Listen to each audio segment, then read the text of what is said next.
We are here. Hopefully the computer doesn't crash today.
Hey, Ton.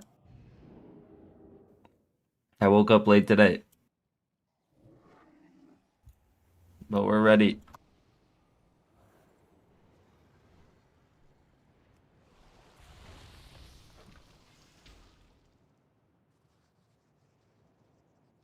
Something foul is stalking these grounds, heroes. Hunt it down and destroy it.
5, 4, 3, 2, 1.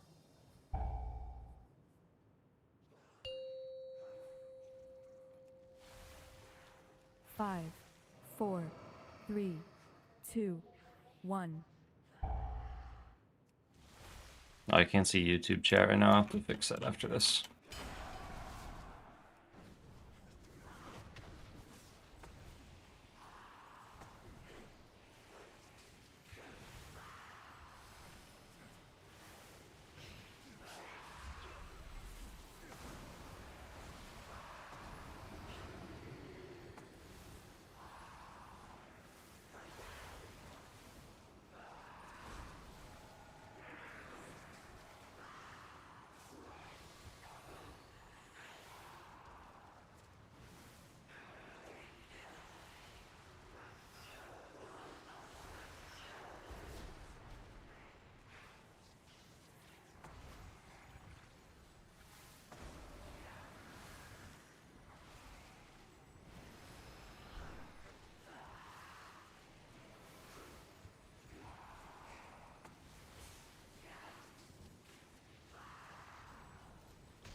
Only the Why did that have to go on me, of all people? survive. One person I didn't rip that.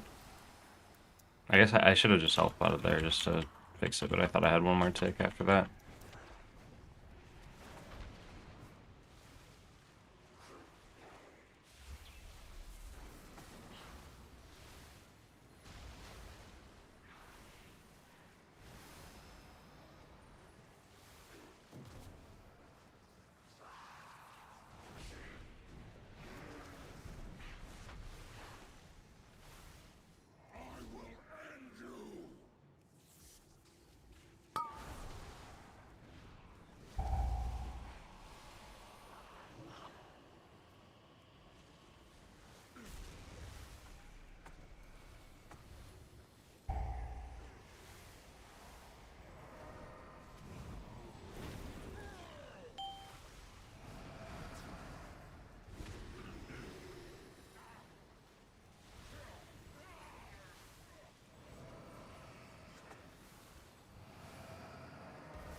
Don't want to be too far away for the frontal here. Try to bait it away from the warlock. Boom, look at that. Huge.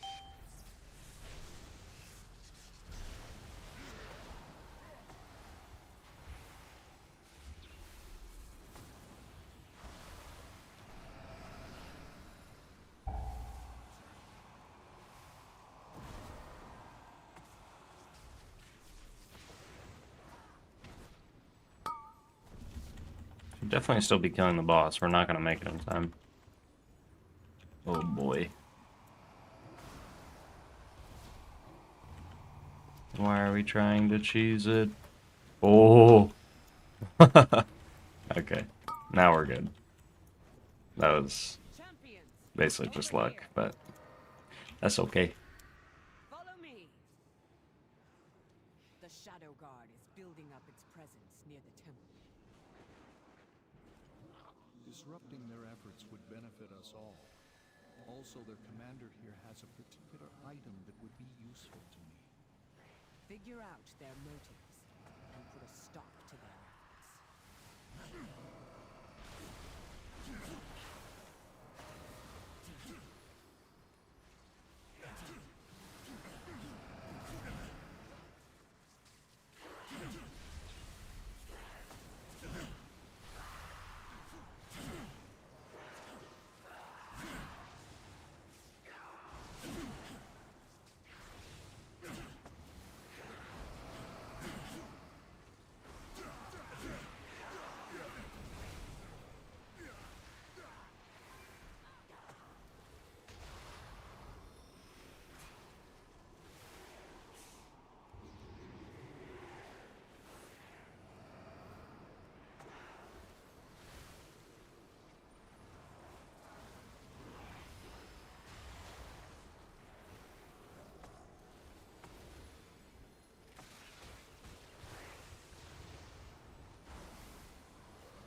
Please give him the spirit link. Thank you.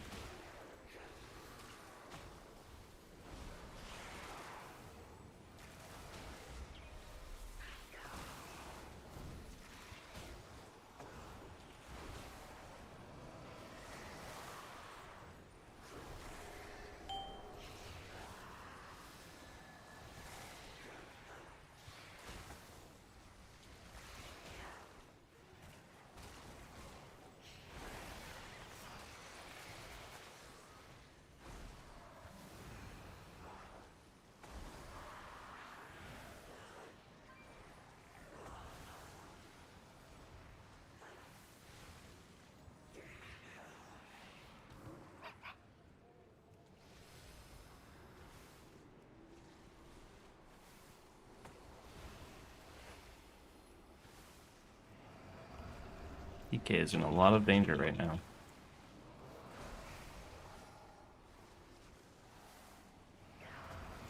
Looks like we are recovering slowly.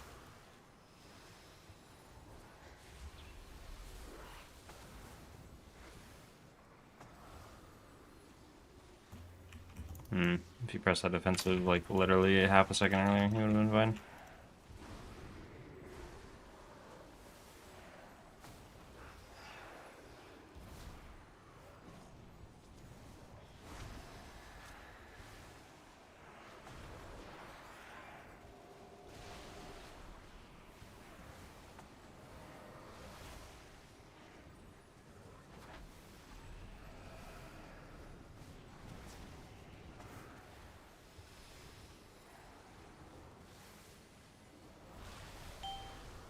We will not be pushed out.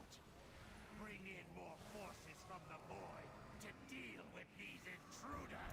I wasted my root break for this guy. Oh, we haven't pulled him yet. Never mind. Doesn't look like we're going to. We definitely should.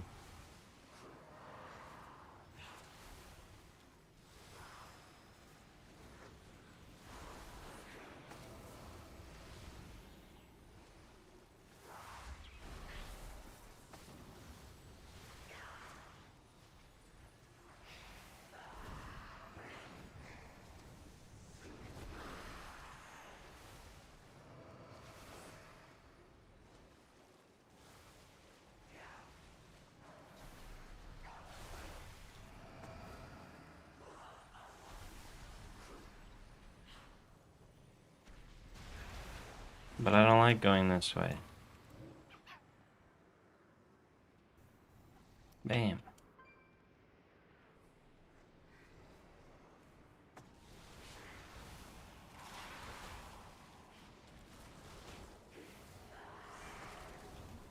I would just save Lust for boss.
Press offensive for mine since I'm not dispelling myself.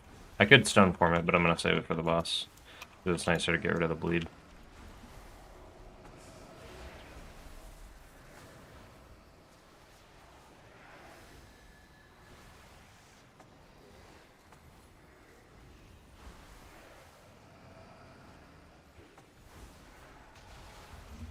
Good Ascendance proc there, we definitely need that.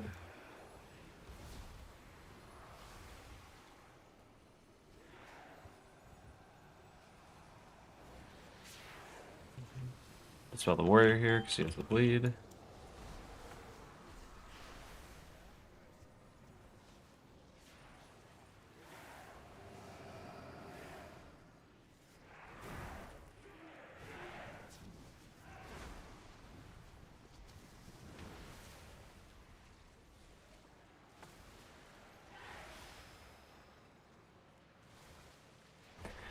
In this boss, we're just watching the bleeds on people. 1. And we're staying close. And the real scary overlap is the second bleed. So like here we're gonna get the second bleed and the... 2, 1. I guess it's really the overload that like really hurts, but... Like here we break orbs. 5. And then we'll get an overload with a bleed. So now someone's gonna get the bleed. So whoever gets this bleed, they're the one in danger. So I'm gonna stone form mine. And then we have the overload. 5, 4, 3, 2, 1. Now we heal the bleed because they have the overload dot and the bleed dot. 5, 4, 3, 2. And stay close so they don't jump far away, like that. We heal the DK here. Just gonna SLT because I'm behind. 4, 3, 2, 1. And then now we get the bleed with the overload dot. Or with the overload happening.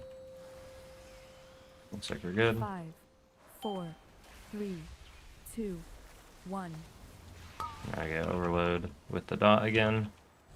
So these are the most dangerous ones when you have the overload dot on the group and people are getting the bleed. 4, Looks like it happens to 2 people 2, in that 1. duration, like in that time span. See, because this is just like a regular dot with nothing else, so it's not that scary. 5, 4, 3, And now we'll get the 2, explosion, 1. and then we'll get a bleed on somebody, and they need to be healed like immediately. And then we'll get the overload cast, so they just need to be healthy 5, for it. 4, And then we'll get another 3, bleed, and that person 2, is also in danger, 1. because they have 2 dots on them. So Warlock.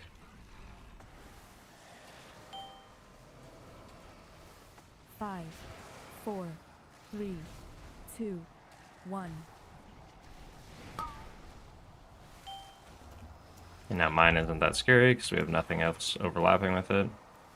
5, 4, 3, 2, 1.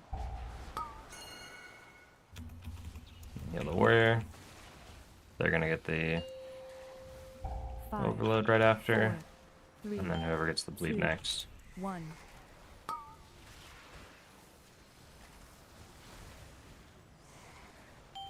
I need to use my second use 5, of stone form on this 4, fight. Feels 3, bad. 2, 1. Okay, that's pretty good. That felt really chill, honestly. Thank you for removing the obstacles between me and this staff Oh. of heroes. Yes, this will do nicely. You'll find their viceroy near the entrance to the temple, feebly trying to break in. Eliminating him will give us an opportunity to get in ourselves. I'll see to opening the way once he's taken care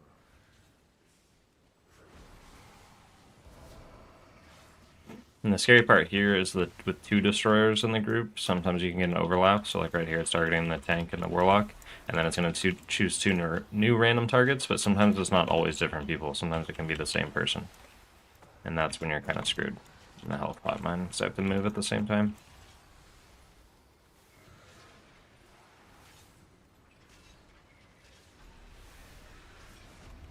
So if someone gets targeted twice in a row, that's when like they're gonna take a ton of damage.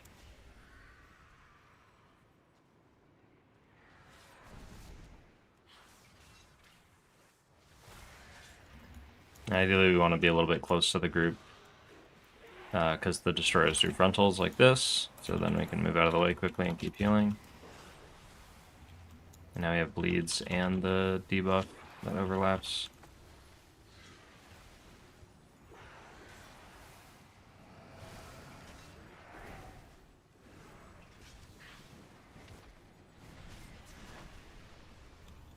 So like here, warrior has debuff and the bleed, so that's scary. He pressed the defensive though, so he's gonna be okay.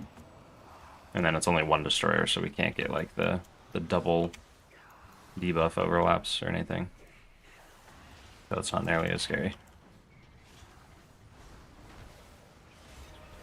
But definitely worth mentioning the bleeds. So on Warlock and DK, they can just immune it, the DK can. And it dies before it goes off, that's good. Okay, this is probably way too much, but we'll see how it goes. Because you get bleeds and you get 2 debuffs at a time, so it's kind of insane. I'm going to wait till the second set goes off, and then we will use probably Spirit Link. Yeah, I got targeted twice. I have my defensive rolling. I'm going to use Ascendance, because I think I can keep myself alive through my defensive, and then we can save Spirit Link for the next overlap. And then this will kind of carry through and help like heal the bleed and stuff like that. And it's a shorter cooldown. Okay, I get the first set. DK gets to immune it, so we just have to heal the Warlock. And then we watch what's on next. It's on me and the Warrior. I'm going to still Spirit Link this, because we still have the bleed mob alive, so someone's going to get the bleed. And if it's one of us, we just kind of insta-die. It's not, so we're lucky, but still just good to take that precaution. On DK and Warrior, DK can't immune this one.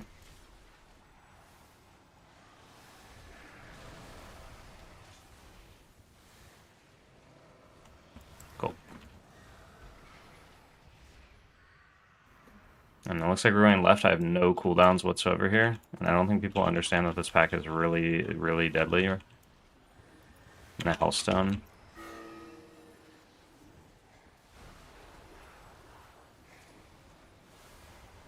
We're basically just trying to heal until the 2 Voidwakers are dead, or whatever they're called. Voidwalkers, Voidstalkers, I'm not sure what they're called.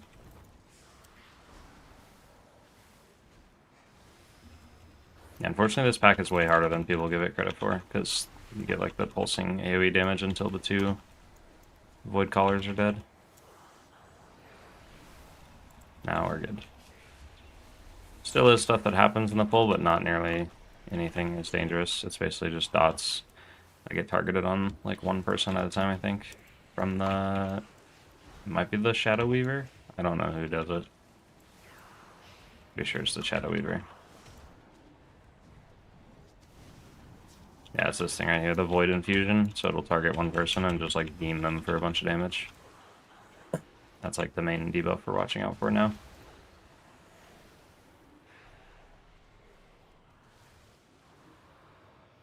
Same thing, just a Shadow Weaver, so we're just watching for those little beam debuffs. Getting 3 of them at the same time, so we're going to take a lot of damage. And we have to dodge lots of orbs in the Ascendants here. And the goal with the orbs is just stay really far away from wherever they're spawning, and then you have a lot more time for like your peripheral vision to catch the orbs coming towards you and dodge them. So it does make a really big difference.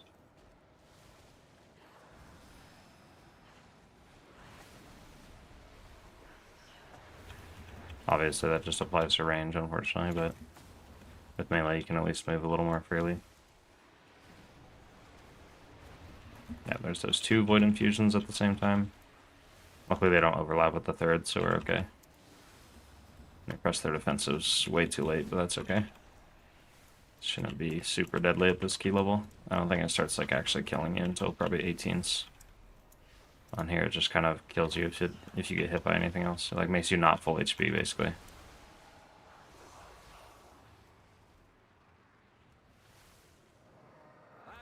Alright, and then this boss, same thing, he does mass Void Infusion, so that's what we're trying to watch for, and then other than that, when the tentacles spawn is when we need to heal. But mass Void Infusion will hurt quite a bit, because it targets 3 people. I'm just going to pre-press my defensive, and then we're healing the other 2 people, so I don't have to worry about myself. And then he does tentacles pretty shortly after.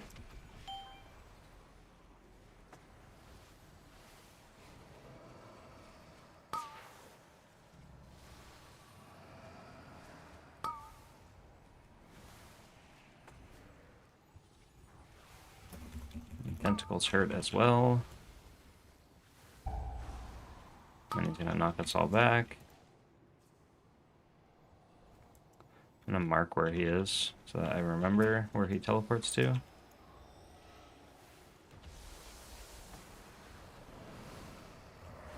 And I'll press Ascendance here because there's a tentacle still alive, so we need some extra healing. Basically, if there's any tentacles alive during that, you need like a big cooldown. If not, you're usually fine up until this key level, and then again, like in 18s is when you'll probably start needing to use more during that, because it does do a lot of group damage.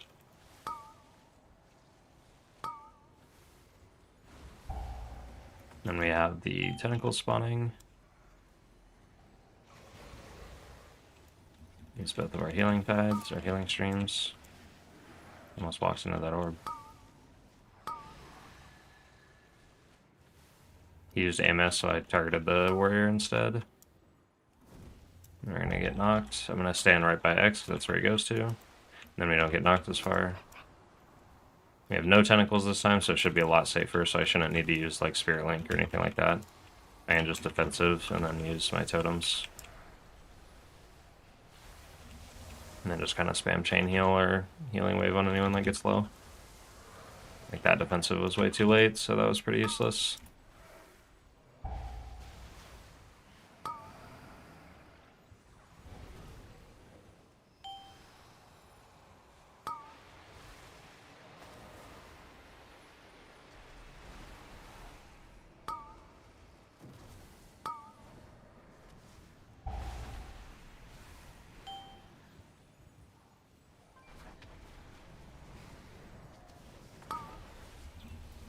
Use Nature Swiftness here, or Ancestral Swiftness.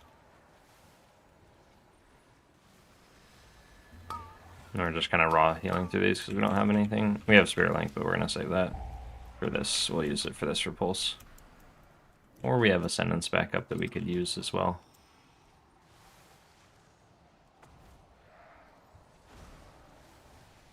Yeah, we'll just use Spirit Link. So we wait, and then like on the third pulse is when we drop Spirit Link, and then it lasts for like the entire duration of the cast. If we drop it right at the beginning, then we won't have a Spirit Link for like the last 2 ticks, and it can hurt really bad.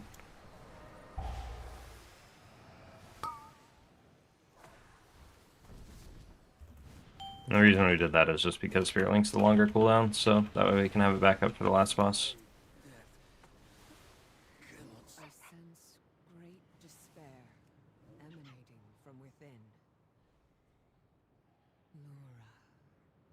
Laura. I'm pretty bummed out about Disner's already run the Wheel and Woe build with no expiation, but losing out on even more atonement healing just seems wrong. Going to be the same as Holy Priest soon. I don't know. I don't like fully agree with that. I think Disc is doing fine, and I think it's, while it's nerfs to atonements, like in Mythic Plus content at least, it is gonna be not necessarily a buff, but it's gonna be just a shift in power. And the problem right now is they're trying to nerf it in Raid, not necessarily anywhere else, and that's why Atonement is getting nerfed, because that's just, it's like nerfing all healing. Because, like, would people rather have it say all healing nerfed by, 8%, or Atonement healing nerfed by 8%? So if it was all healing, then that's, like, significant. It's just Atonement, it's not the end of the world, it's just a Raid nerf. So I don't worry too much about it. And Disc is way too strong in Raid right now, it's disgusting. Yeah, we're gonna pre-stand by one of these. And then I'll use Ascendance, keep everyone topped up that is targeted by a beam.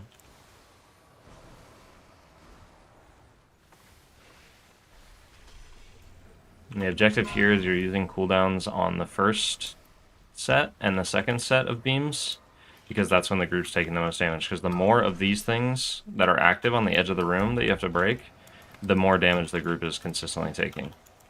And then now we get this debuff and the dot taking damage, so we're taking about the same amount of damage as we were before. And then now we'll probably be targeted. We have our defensive rolling. It's going to health pot so I can heal other people.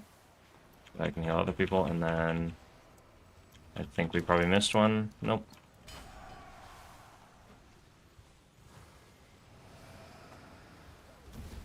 Yeah, the idea is you take a lot more damage for the first 2 sets, and then if you do a third set, you pretty much take no damage whatsoever. So you want to use cooldowns early rather than late. And you're trying to overlap them like right after the spinny stuff stops, and you're getting in position to point the beams at the little guys at the edge of the room. That's what's going to do most of the group damage.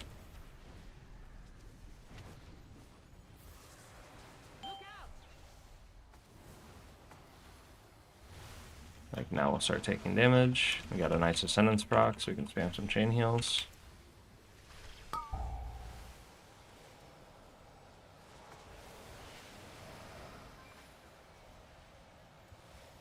Unleash Life, we're standing by one of these in case we get targeted. And then we will Spirit Link right here. And we'll have to heal the Warlock because he's not in the Spirit Link, because he has to go a little further. Or he's choosing to go a little further, I'm not sure. And then now we're kind of waiting. And then now we can start healing, so we're going to start taking damage again. Use Spear Walker's Grace during this, so I can just spam chain heal. And then we'll use Ascendance to stay caught up. We shouldn't get targeted by the beam. If you get targeted once, I don't think you get targeted a second time. I just lied and broke all the rules. Press my defensive. And there we go, we did it.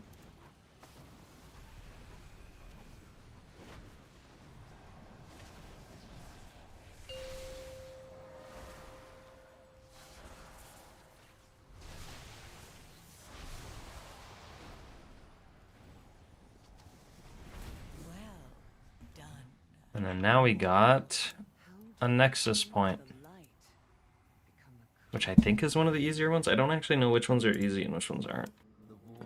like as far as the key difficulty goes. Transformation.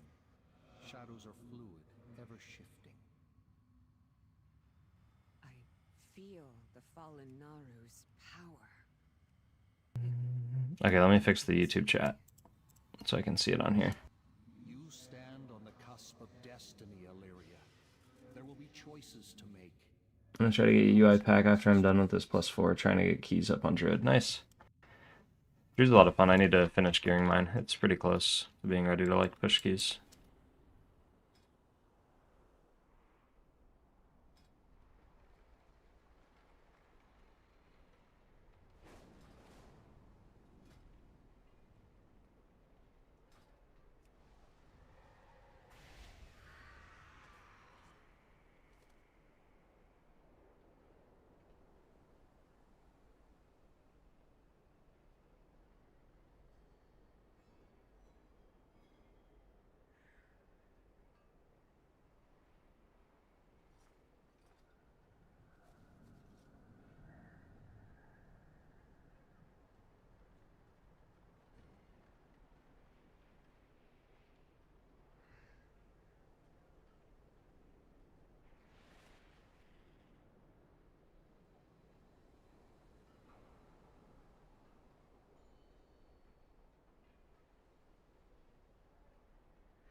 One second. What's up? What's the move today? Sorry, I was in the middle of finishing that dungeon, so I did not see that. We are just trying to push some IO, but at the same time, like, I am starting to hit a cap where, like, I just need to upgrade a lot of my hero track stuff because it's all unupgraded. And I could get a lot of eye level just by upgrading all my hero pieces. So we're kind of pushing keys, but at the same time, realistically, we're just kind of farming crests and just trying to upgrade the characters a bit. We're looking pretty good, though. We're almost 3k on our 4 main healers. And then I'm doing like 15s and 16s on these 3. And the Druid's just a little lagging behind, but not too bad. Nexus point isn't bad. Only key that is a bit tight this season is Algathar Academy. Yeah, absolutely. I know. I definitely know that for a fact. That was my last 16 that I did last week. Oh yeah, fixing YouTube chat.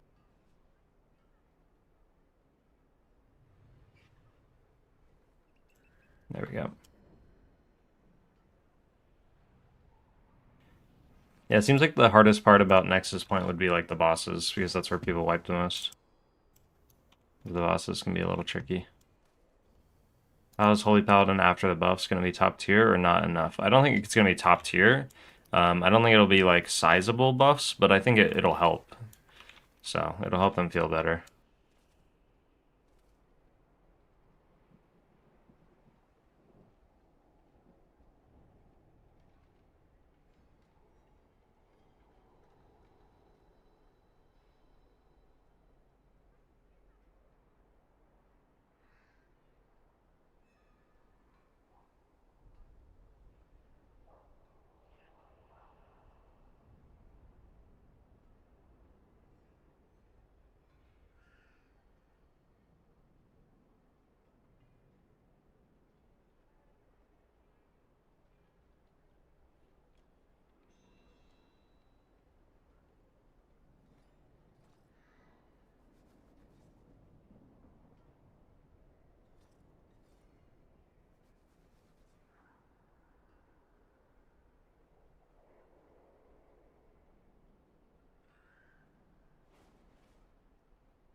Yeah, there should be a... Do I have a trinket add-on? What do I use to track my trinkets?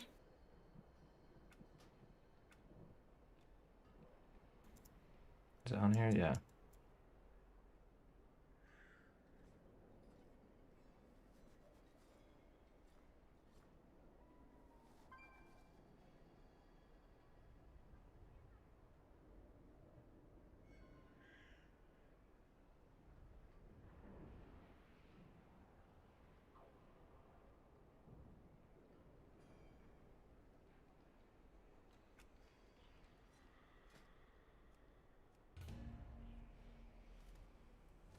We will send the Nexus point.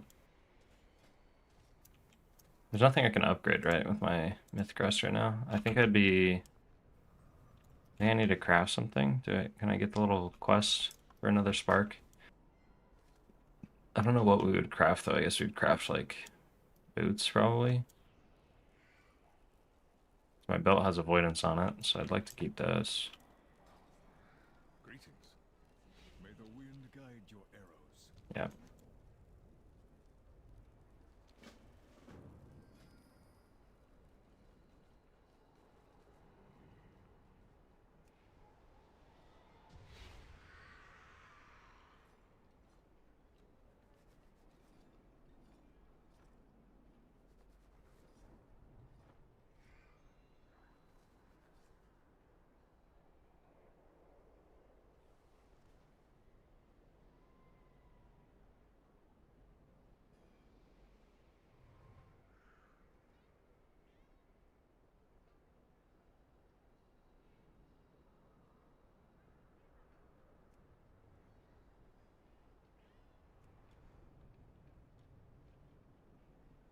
Now, what do we want as our last DPS? Ideally, I think a Feral Druid would be sick, but otherwise we can just kind of take whatever. Arms Warrior is not bad for this group.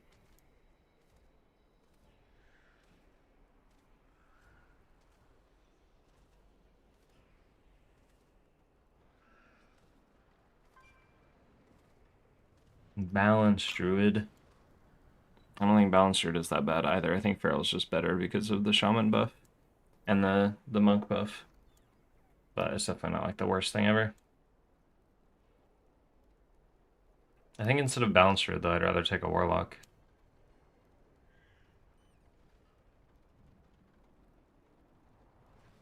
Yeah, we'll take the Warlock.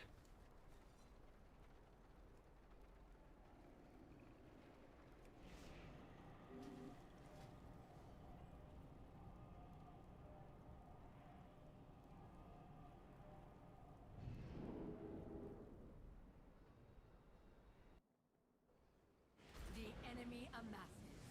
Show them the true power of the void.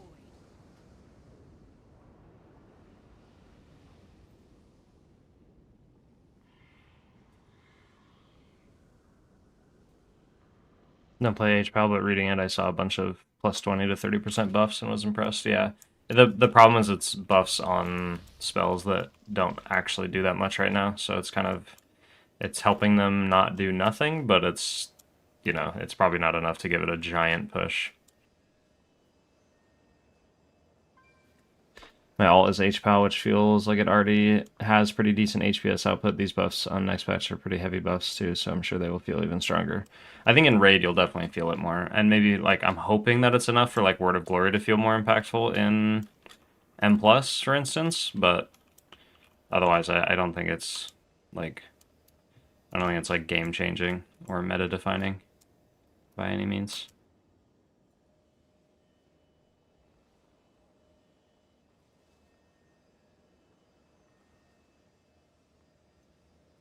Hey, what's up? Do you think Totemic Resto is more difficult to play than Farseer of a beginner perspective?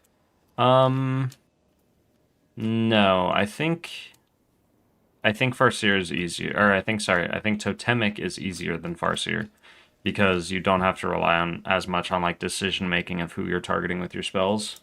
With Farseer, it's all about targeting the right people with your healing. With Totemic, you can kind of just throw down stuff and it will do a lot of healing. So it's nice in that regard.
5, 4, 3, 2, 1.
Five, 4, 3, 2, 1.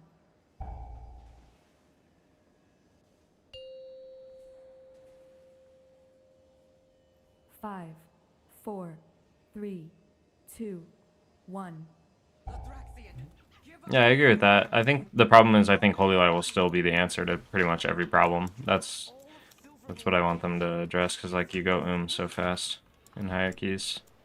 There seem to be a few pieces missing. Hurry up those repairs. If we aren't careful, that will be all of us.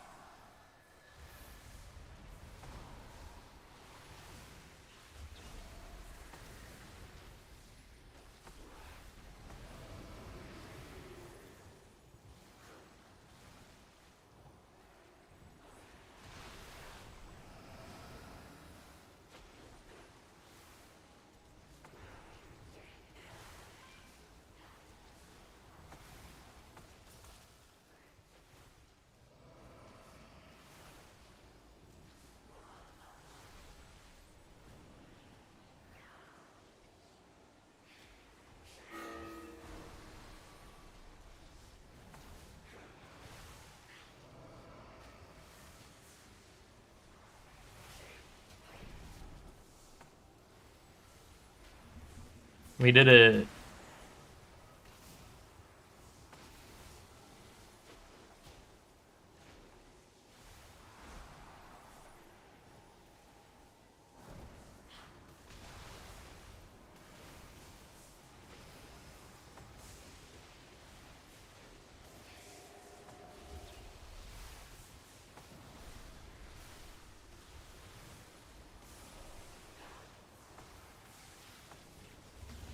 Spirit Link here.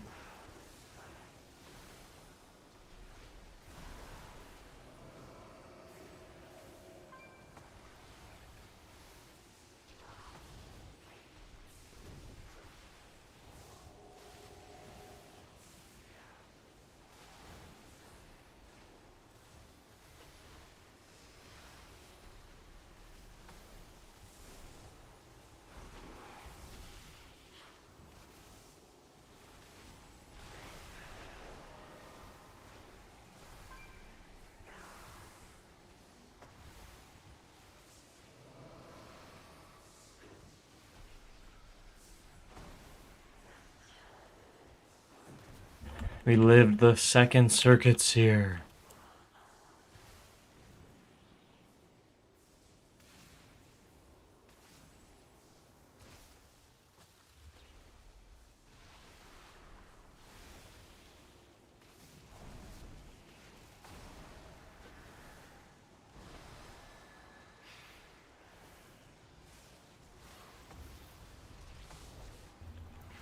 Nice little wind rush to remove all those.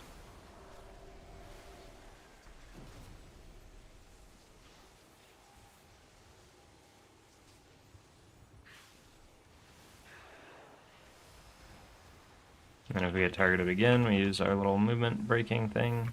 Yep, there it is.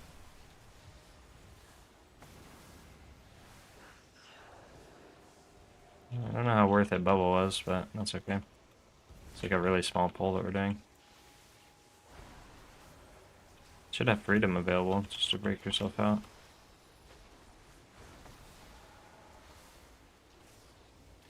Yeah, you freedom the second one. Darn.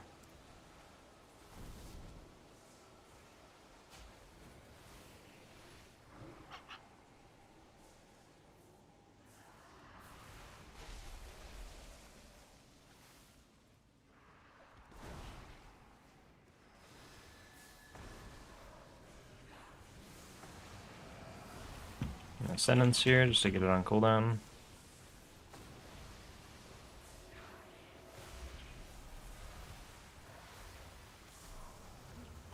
Spelling these on cooldown.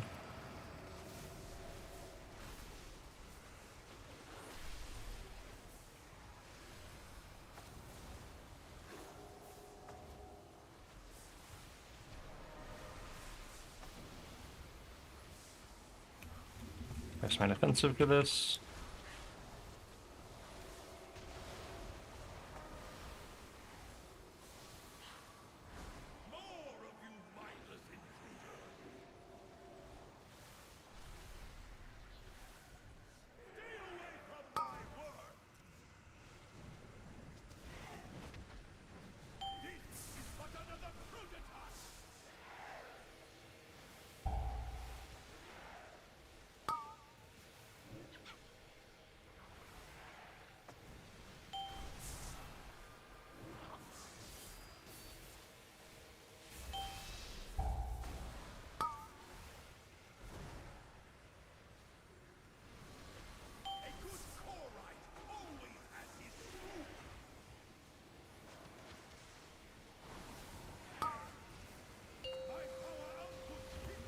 He's just gonna die now.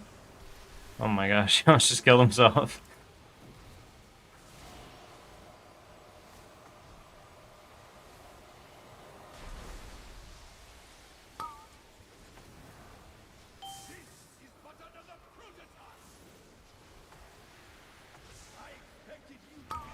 Warlock didn't press any defensive, and he was out in the middle of nowhere. We just lost our... Yep. They're just all dead. The Warlock had the beam to get rid of these. Now we have people dead with no VRS, so that is it.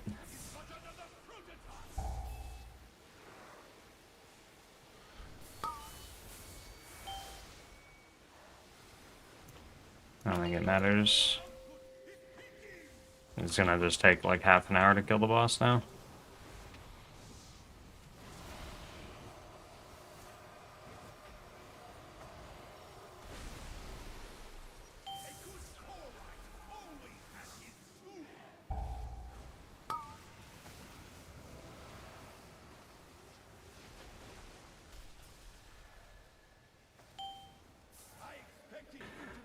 Unlucky.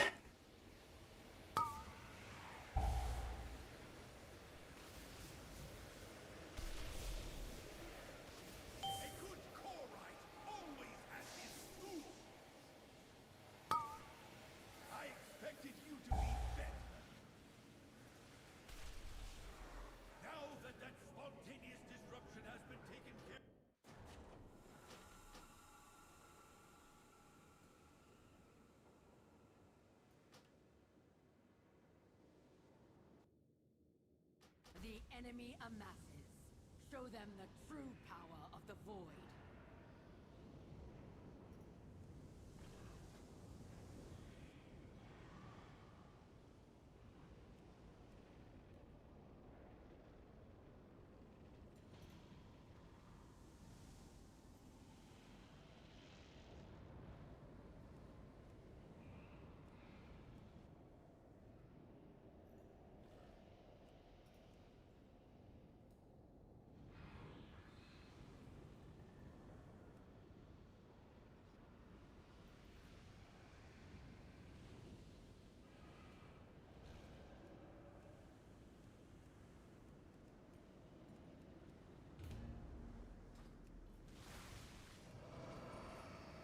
Love how the Warlock tries to throw you under the bus.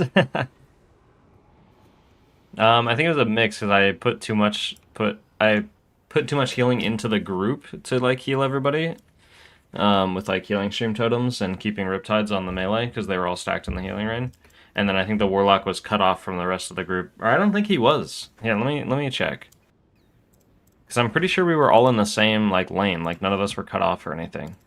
So ideally, what we do there, maybe he was cut off. No, because there was a beam that we were close to. So he definitely was cut off. I do remember that.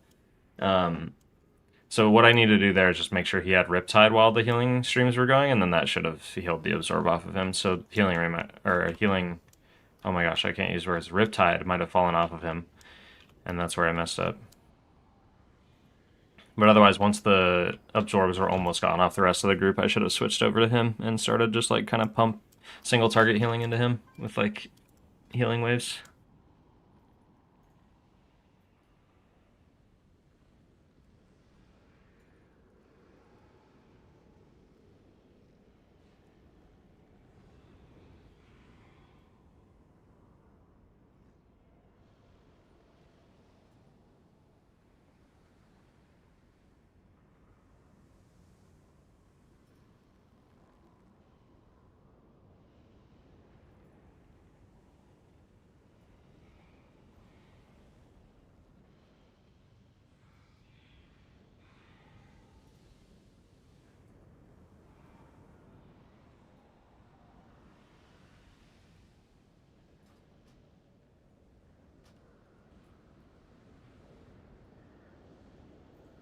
The super caster comp.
Five, four, three, two, one.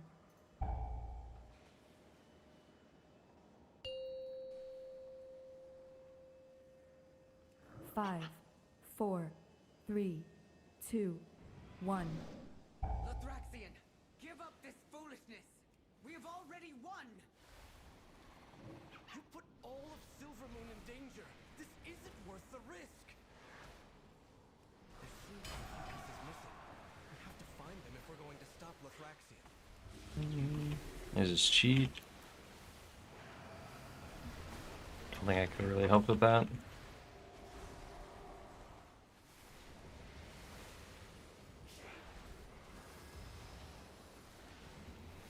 Now we just have to make sure to keep him nice and healthy. Unlike that. Oh, we got an Ascendance proc. That's huge. Huge.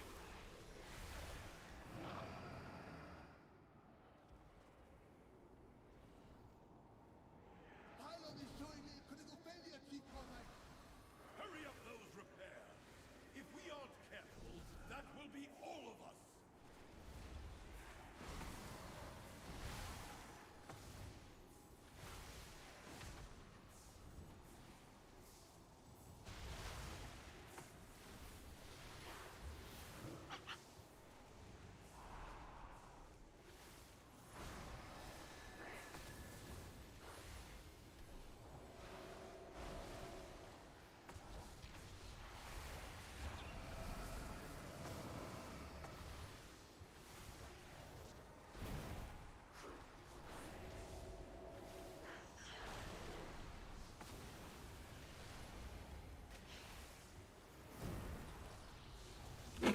I think I honestly need to just stop using Flame Shock and just spam Chain Lightning for damage.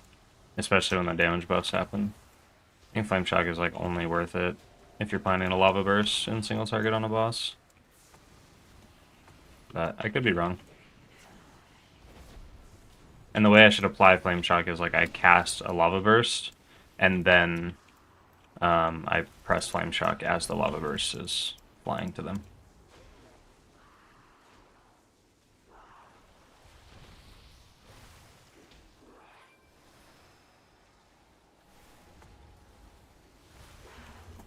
I'm gonna throw Spirit Link down because he is just not being healed. I think he's getting hit in the back.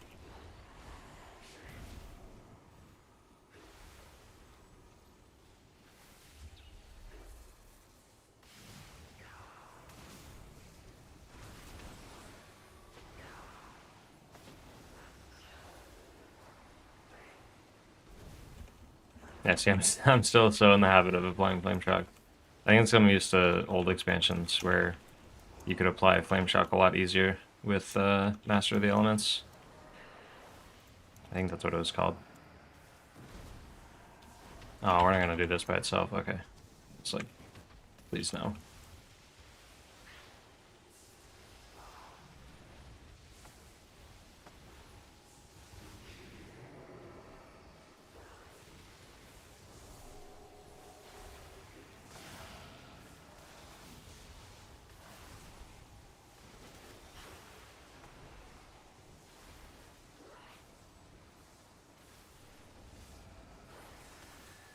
There, I built good habits. Look, I'm spamming Chain Lightning. As my group is dying. I think he got hit by a circle, though. So I don't think he was that low HP yet. He was pretty low, but not low enough to die to the taking damage.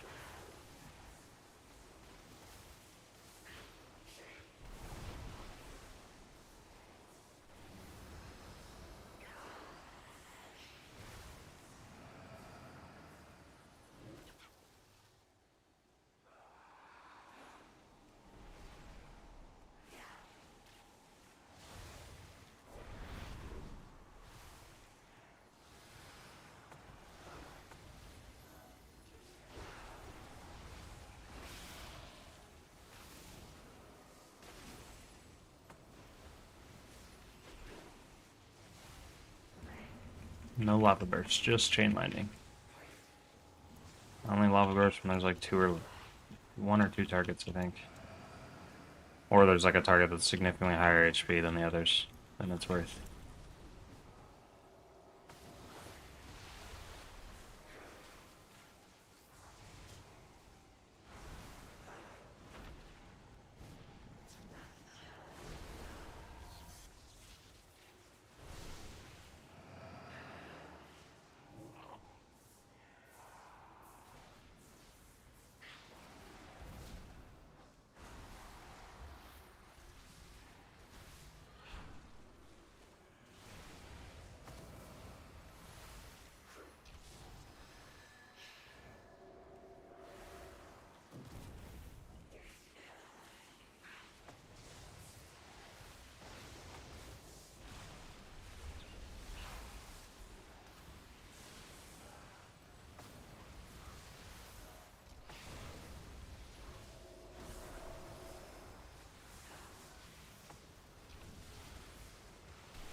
Oops.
Wait, what? Oh, because it didn't change yet. Nice. I'm bad at this game.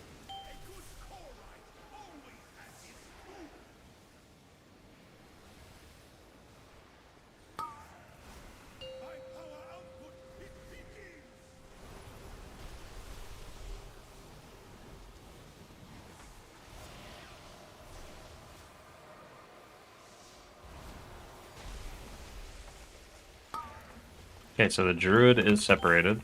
So we focus single target healing into him, and then we do group healing to everybody else. Like that. Okay, so that's what I need to do next time. It's like I'm using my tidal waves either on chain heals on them, and I try to chain them from them to me, to the rest of the group, or I just single target heal them, and then drop healing stream totems for the group. And then that should be enough. Okay.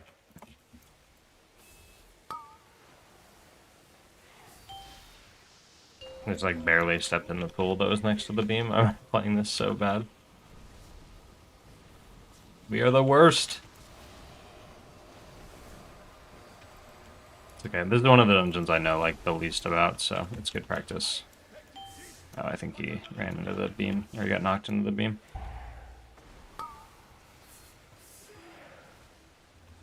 At least the boss is almost dead, so that's fine. Not amazing on time, but I don't think it's the worst thing ever.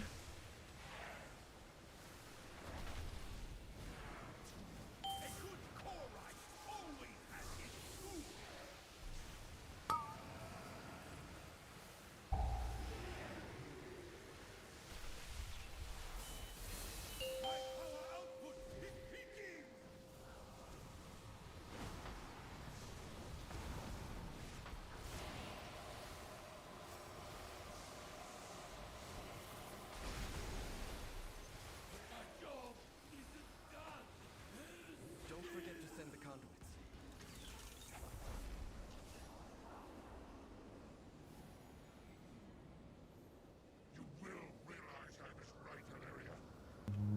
conduits. The totem is just following me through the air. What is this?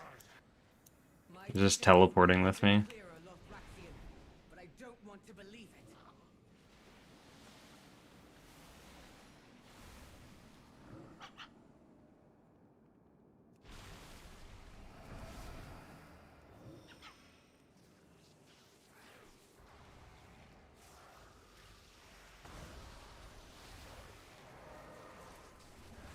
Look, we're using chain lightning and not flame shock. Look at us. We're so good. Oh, I almost got hit by that. I panicked. Oh, I almost got hit by that one too. I panicked. Dude, today is not my day. What is happening?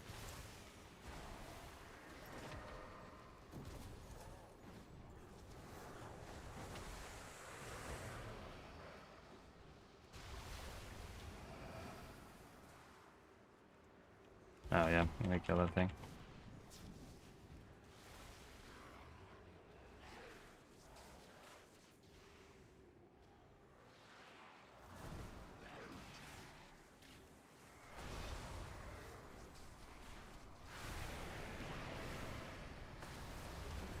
Okay, we're gonna dodge the guys. The little guys. Oh, this is the one that does the AoE.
2 Dread Bellows hurt a lot.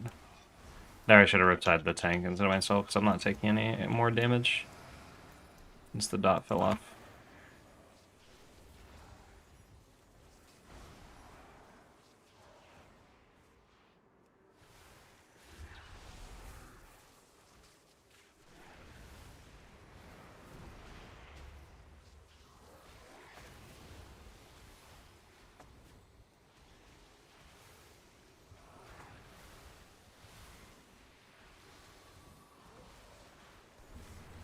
Can we go stand by that guy?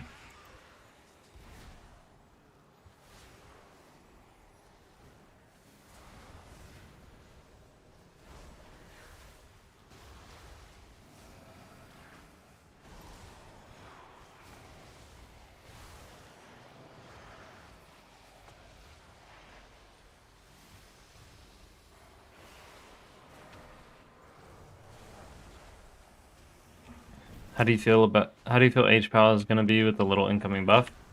I made a video talking about all my first impressions and stuff, so I recommend checking out that for like my full thoughts, but TLDR, I think it'll be nice. Hopefully it's noticeable. I don't know if it will be noticeable or not. But hopefully it is. And we'll see from there. I'll definitely make some videos kind of comparing my thoughts before and after and all that stuff of me running keys with Paladin.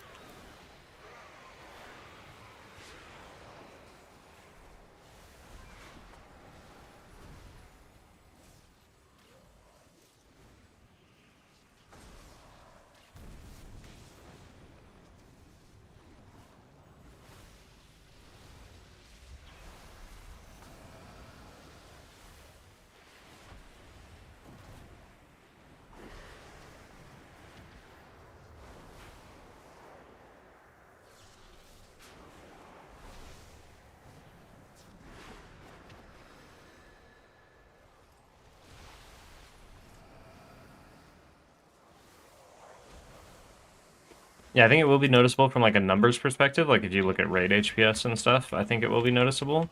But like in Mythic Plus, like how it actually feels for the player to press those buttons, I don't know if that's going to change. And that's what I'm worried about. It's still going to feel like your holy power generators and spenders are wet noodles. And the only thing that actually does healing is Holy Light for all of your mana.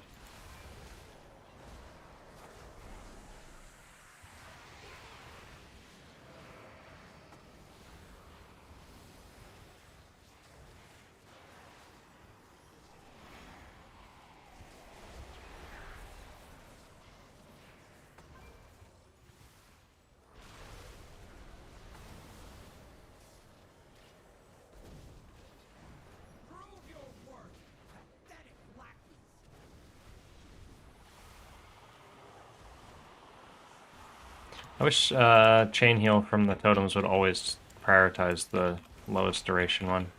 I feel like sometimes it doesn't.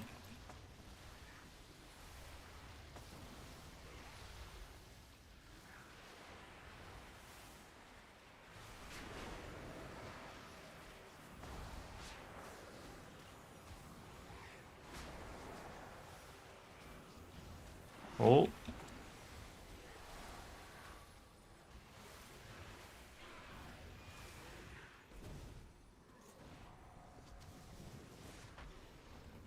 Yeah, definitely not doing amazing on time, unfortunately.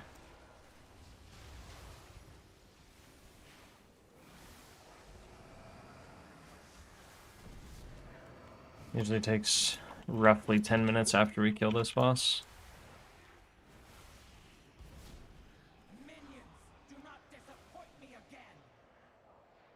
Yeah, spenders don't feel great in keys. Yeah, exactly. I really want Holy Paladin to have their Holy Power spenders be the thing that makes them, like, you press a Holy Power spender and it's like, damn, that is a powerful ability.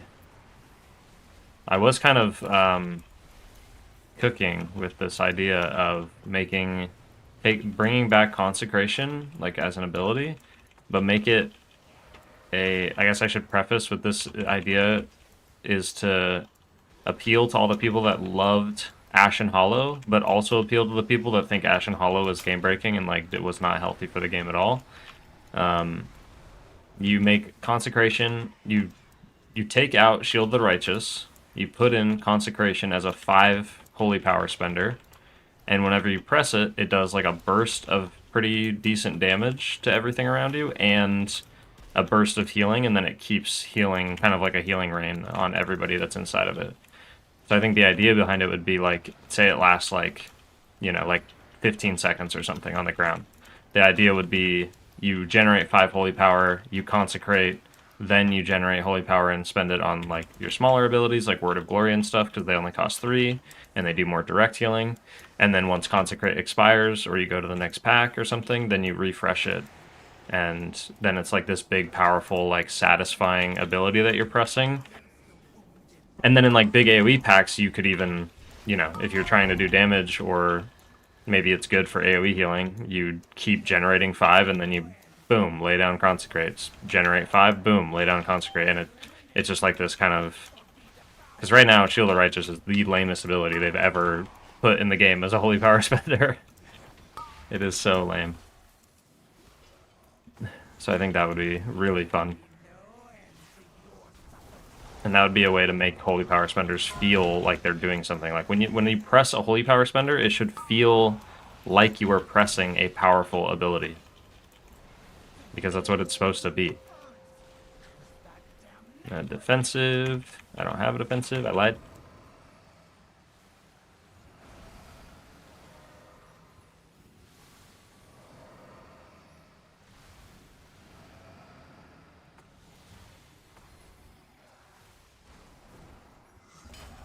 Oh, I didn't even list.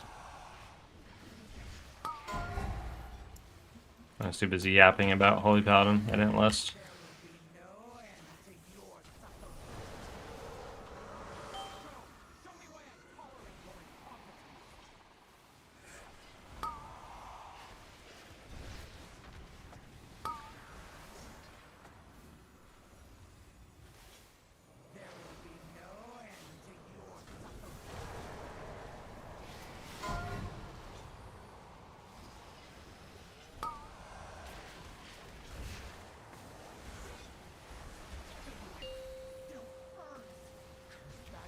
Now we defensive. And we'll Spirit Link at the end of this. Right about now when our defensive is expiring.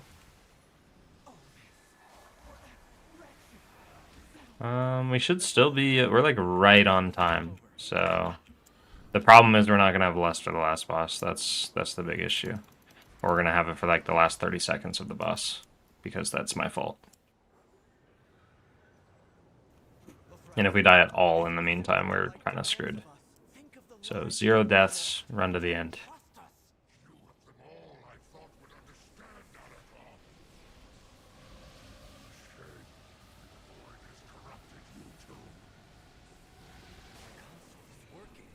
Starting the bridge now.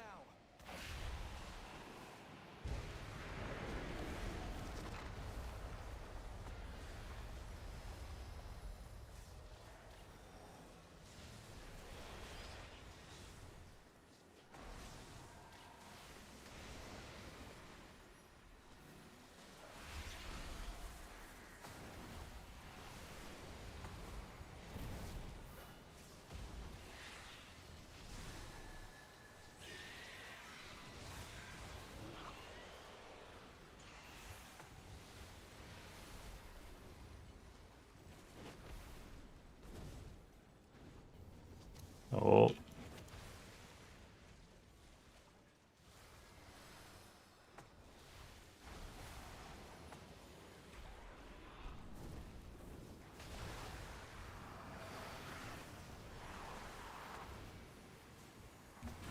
This is the hard part.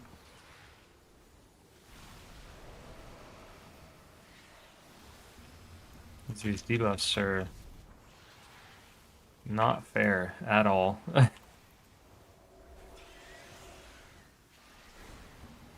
Oh, there's a death, but now we get no Lust on the last boss.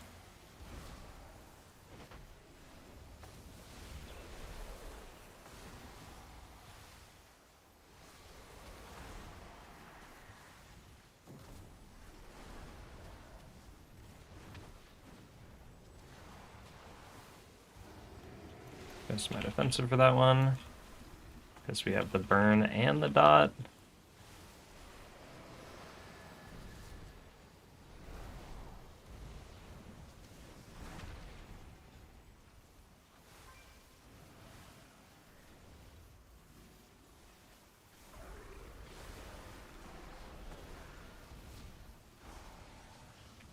Maybe we'll be okay because we have more percent, I think. Because the last group I played with, we had to clear this side of the room too. So maybe we're actually alright. Because after this, I think we get to do boss. I think. Could be wrong.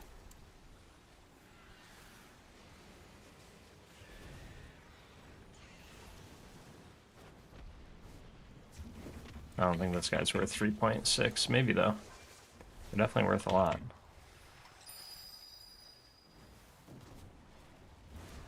There you go. Yeah, we just need these swarms. Oh, not the bat, too. Maybe we do need the bat, too. I don't know. I don't know anything anymore.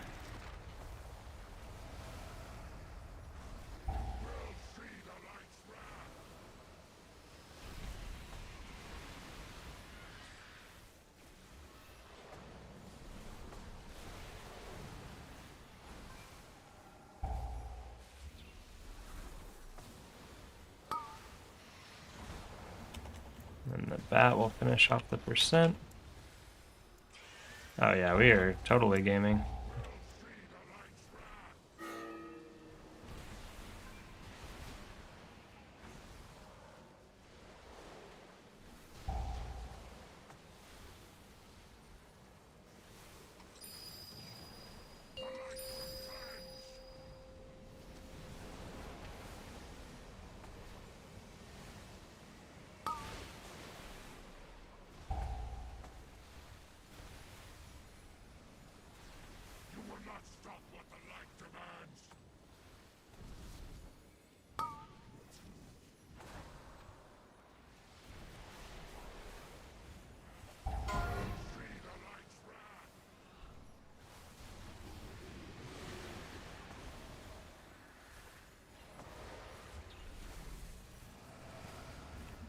Now the problem is we don't get less, so the boss is going to take a long time.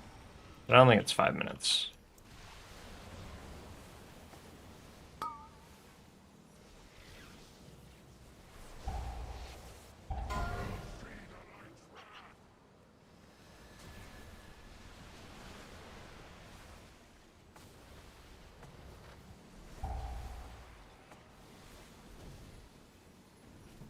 We will help do damage with the lava burst.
Yeah, we're super chilling.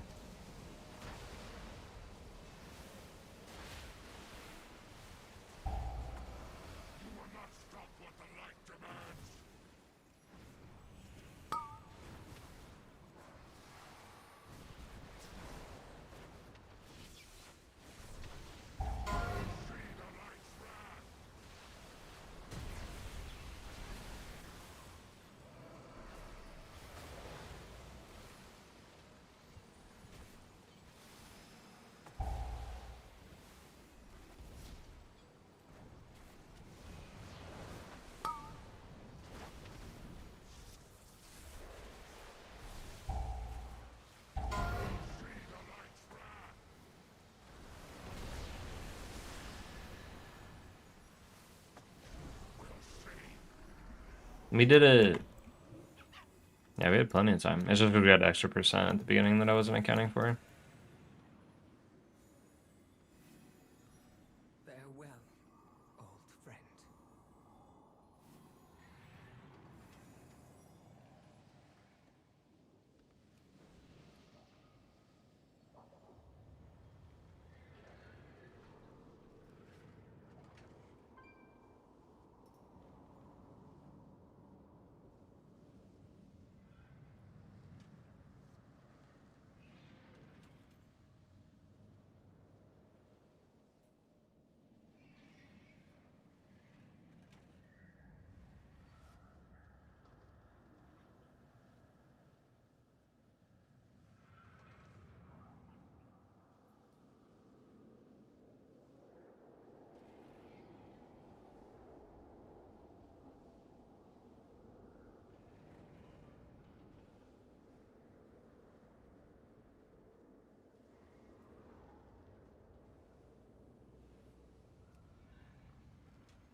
When should I use Spearlink Totem?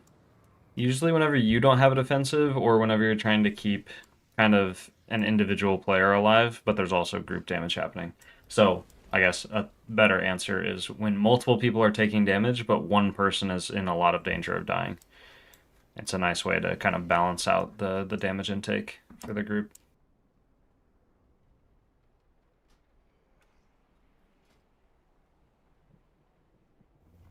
What do we get now? We got a Masara Caverns.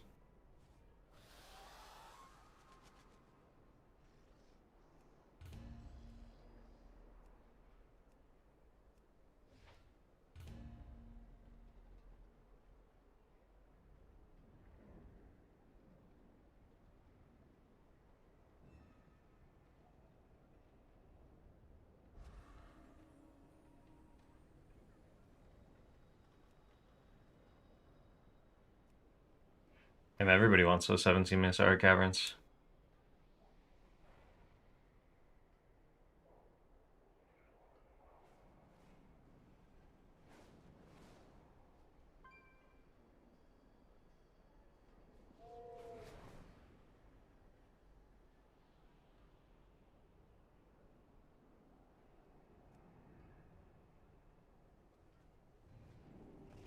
Then we want a Ret Pally, I think.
Moarsoulz.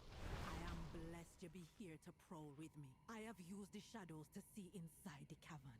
I have seen my people dead, alive, or both.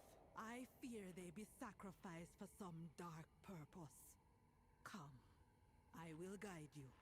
We're gonna rescue my people.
Five, Here we four, go. 3, 2, 1.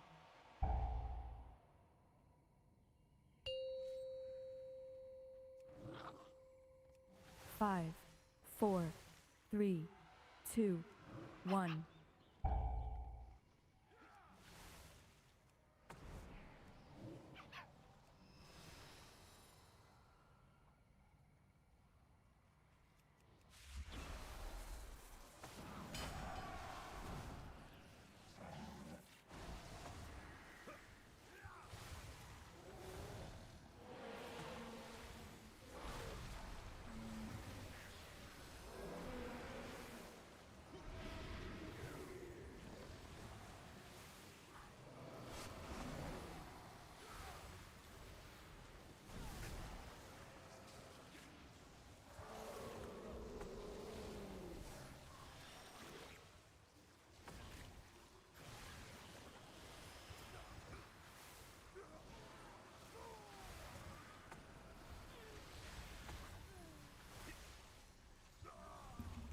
Didn't want to use that straight link, but it's getting a little dicey right there at the very end. Another widow bag. Another bag of coin for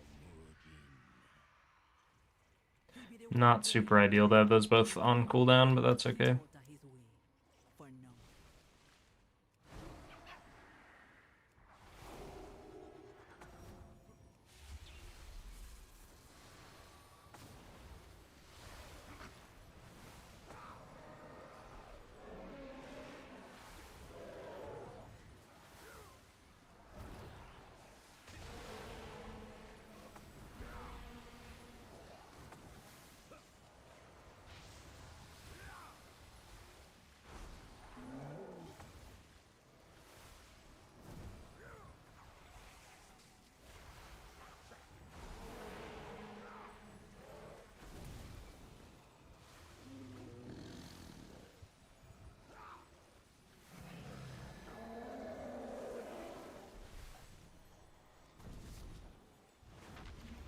A little scary.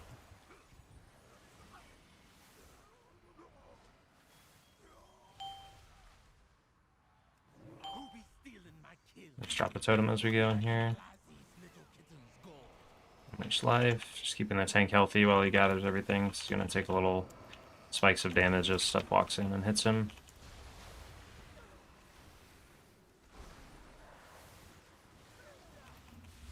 Swiftness, keep him topped up. Refresh Riptide, Unleash Life.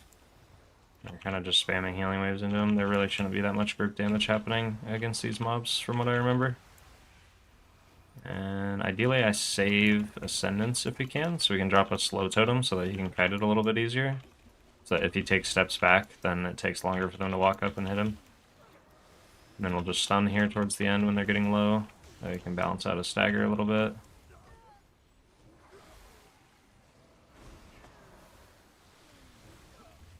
Riptide somebody else since he still has his, and then we can refresh it. Yeah, now it's already all dead. That pack did pretty much nothing. That was just keeping the tank healthy that entire time. That's all we needed to do.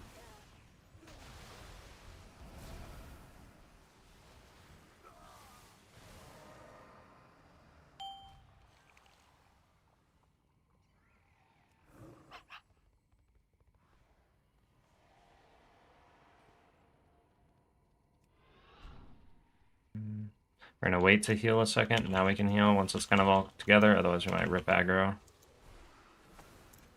Get away from the bird.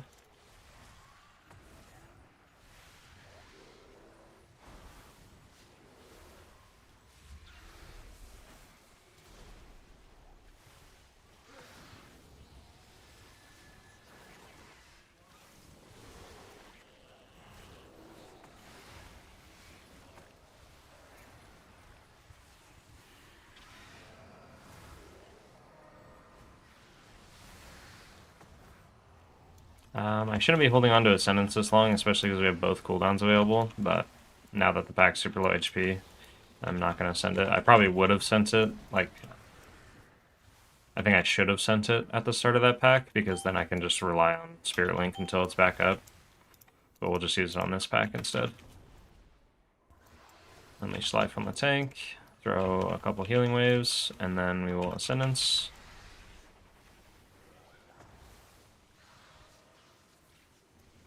Because I'm in Ascendance, I'm feeling comfortable enough to Chain Lightning a few times, not really necessary. Do Ancestral Swiftness, more healing waves, drop a totem, drop 2 totems because we have them available. And I don't want to stand this far out. I ideally want to be like right here. That way if the bird jumps on me, I can notice it, unlike that, where it like jumps on someone in melee and then you can't even tell. Because it just basically turned its body. I like to stand just far enough out, but to where like it can still get cleaved by everybody if it jumps out towards me. Same thing with these headhunters and stuff. And then I kind of just dance around the group in like a clockwise or counterclockwise way as I cast instant cast stuff, because then it just keeps me on my toes.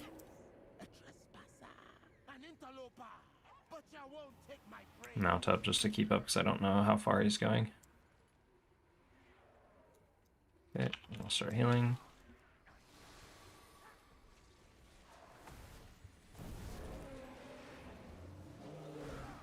Try to focus one of the Shadowbinders for kicks.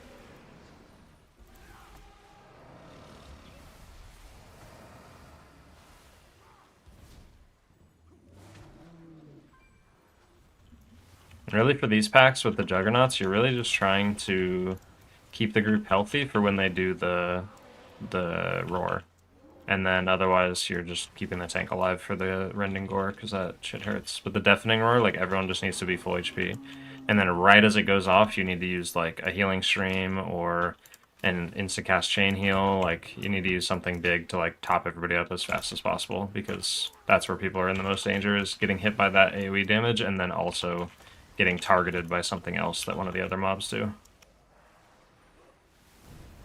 Basically an overlap in targeted spells or unavoidable damage.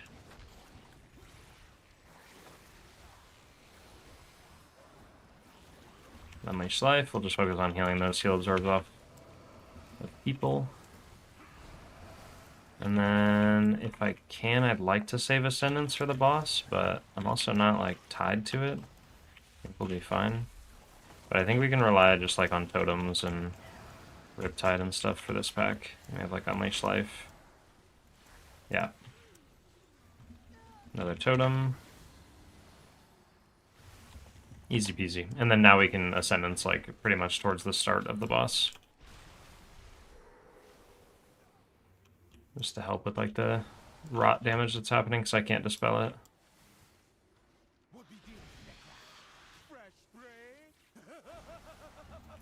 Put Totem down. Keeping the tank alive for the flanking spear. And then this is where I'll use Ascendance and a Totem. Just use another Totem since we have an overabundance of them.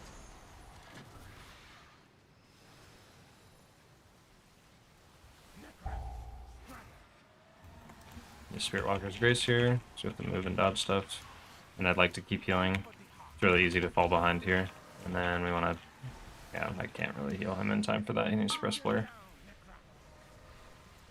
I think it was doable. I just needed to be a little more ready for it to drop my Totem. Rebuff. Heal the tank. Just the rot damage.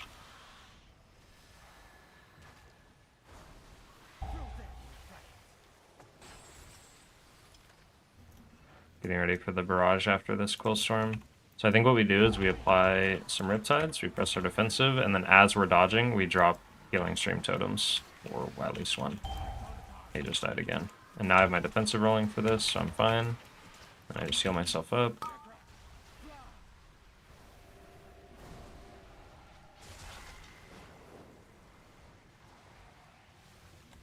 Get out of here. Unfortunately, that's a big time loss to not have a DPS for 50% of the boss.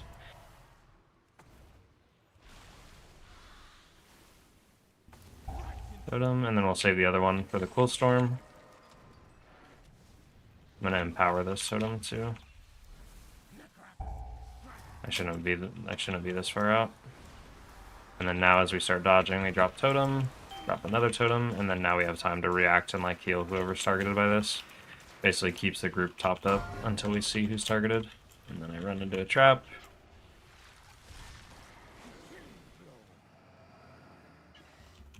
Yeah, the tank's just resetting the bus. I don't... Oh, no, he got knocked up in the air by the bird. Oh my god. Okay. Oh, that's okay.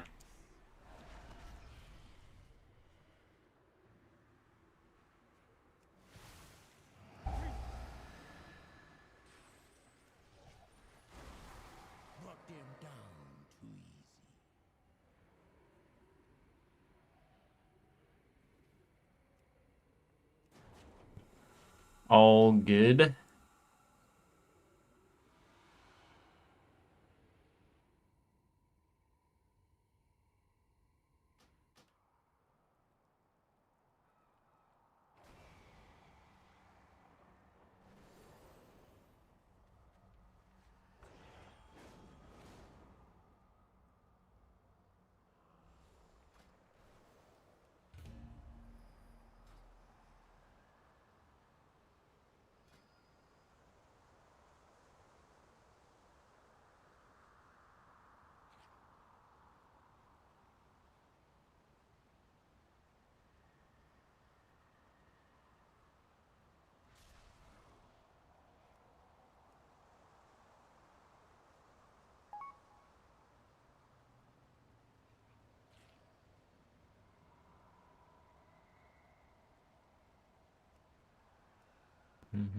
I'll try to queue up to a couple of different queues. And then if we don't get something, we'll either queue up our own again, or we can try a different character. There we go, look at that. We're in.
Hopefully this isn't super loud.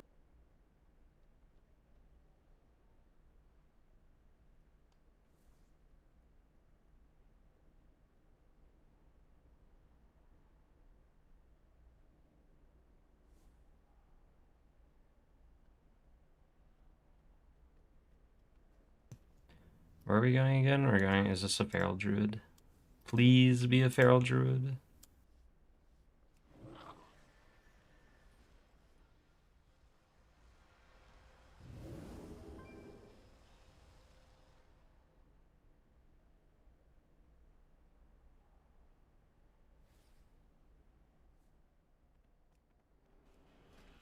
No, it's a balanced druid. Not like this.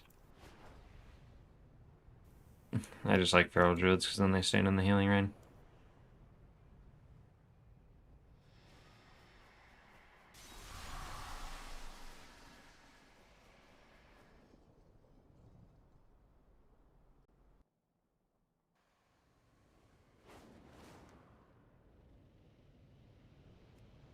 This area is Where's Nexus Point again? It's vital to our mission that you secure it. I genuinely don't know. It's over here.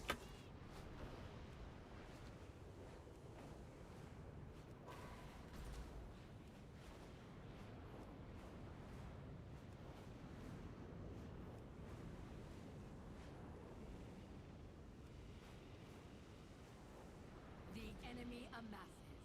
Show them the true power of the void.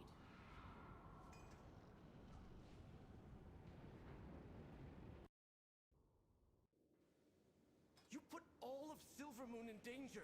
This isn't worth the risk.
Five, four, three, two, one.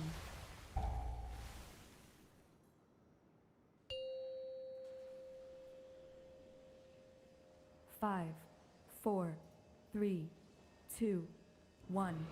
Lathraxian, give up this foolishness. We have already won. You put all of Silvermoon in danger. This isn't worth the risk. There seem to be a few pieces missing. There's a little baby pole. To stop Lothraxion. For a 17, this is tiny.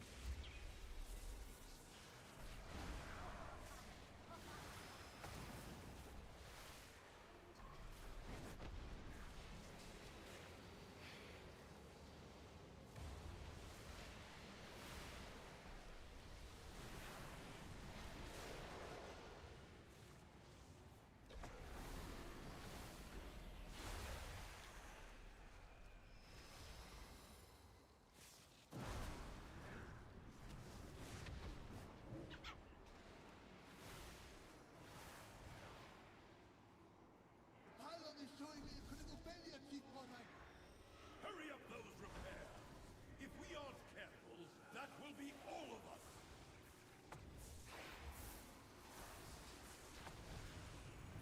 I wasn't far enough to get the Warlock. He's way out there. Oh well.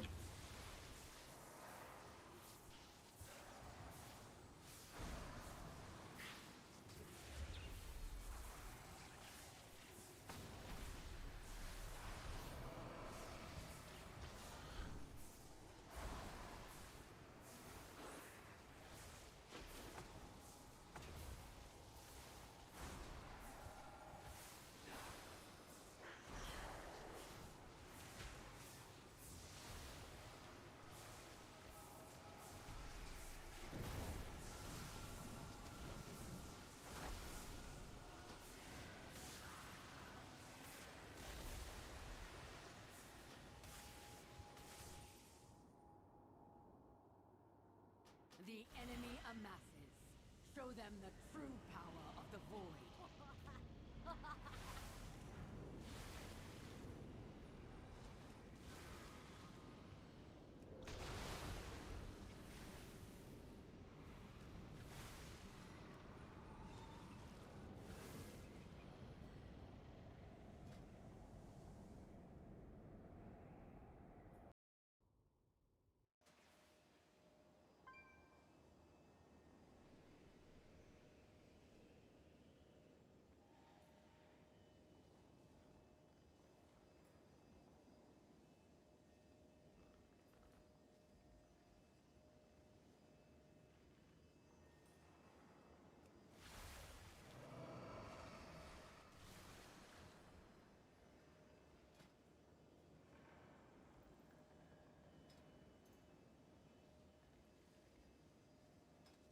Trying to think of what we craft next.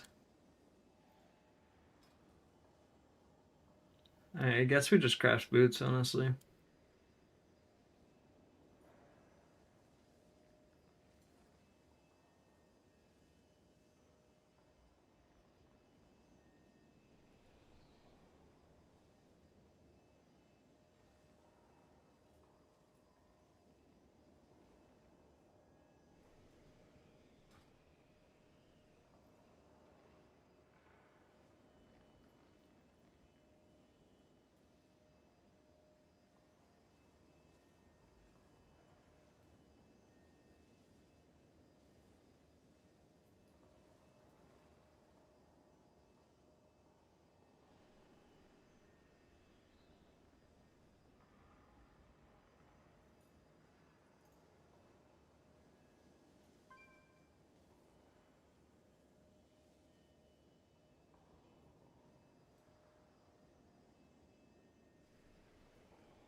gonna be Draenei.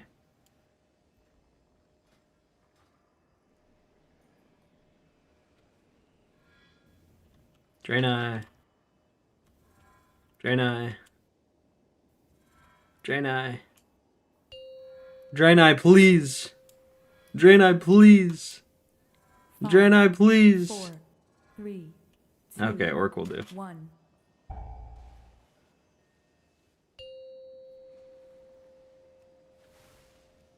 Five, 4, 3, 2, 1.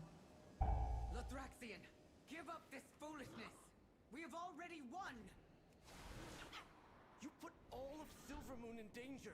This I just wasted all my freedoms. I didn't know we were gonna go left. I should have realized that as I was pressing them. piece is missing. Hurry up those repairs. If we aren't careful, that will be all of us.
Use Spirit Link for this one.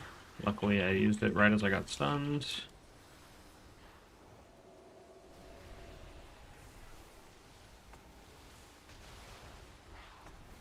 Healing Rain is down.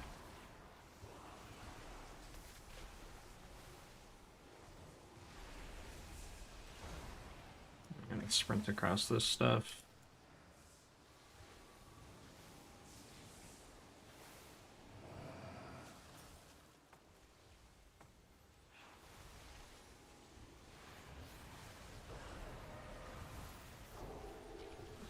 I have been rushed to break people out of this if I need to.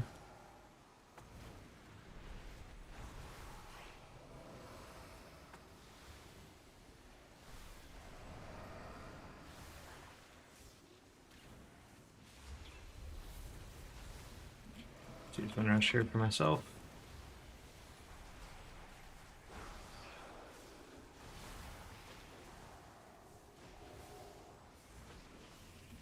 Use live totem.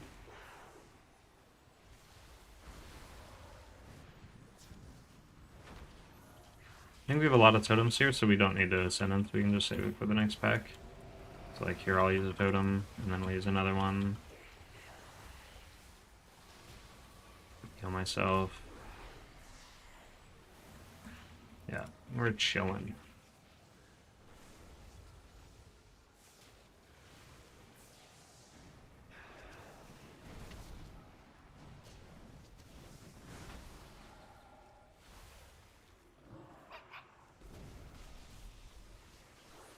And then for the seer, we'll use Ascendance on like the first AoE it does. Actually, we have Empowered Totem, so we'll use that first. I didn't mean to use all three, though. That's too many totems. We overdid it, but that's okay. Not the end of the world.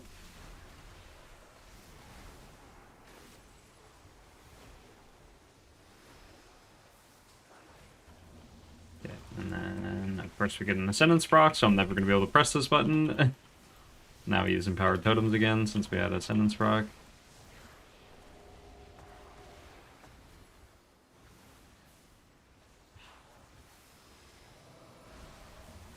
Spell. And then now it's all dead, so now we just don't, you know, we just have Ascendance for the boss. Which is unfortunate.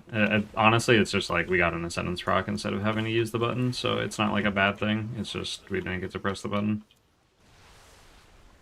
Only feels a little bad. It's fine. Gonna bait over this way. Heal the person that's breaking the beams. Stay here to try to bait.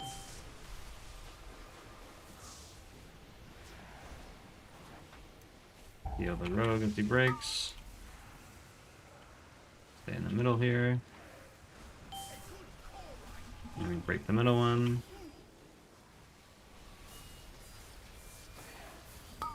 I keep stepping in it too soon. Like there I took another tick and almost killed myself. I have to wait till the beams turn blue, not I get the arrow on my head. And then right as this lands, we totem. We can Ascendance. And then the Warlock isn't in the group, so we're focusing on them. I'll be fine, because I have sack. And there we go.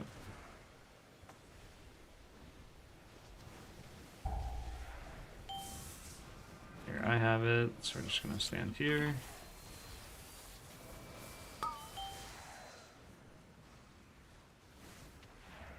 These beams are so funny. They're...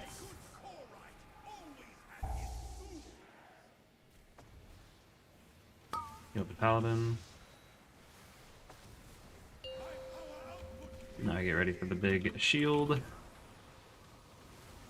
Keep healing rain down.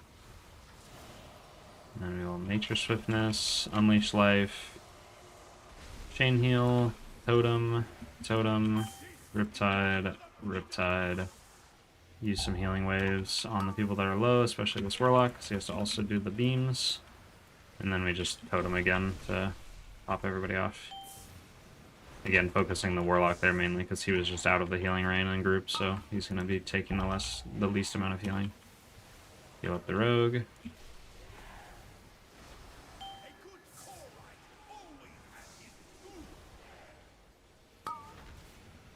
Keep the Paladin healthy.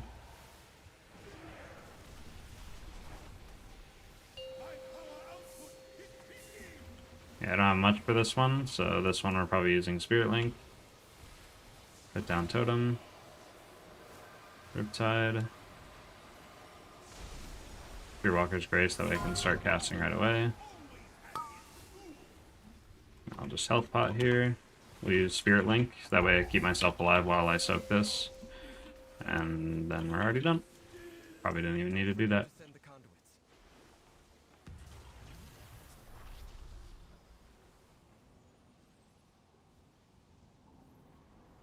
That's okay, because we have Ascendance now, so like we don't... The Spirit Link being on cooldown is fine. Clouded by the void, as it always does. My vision has never been clearer, Lothraxian, but I don't want to believe it.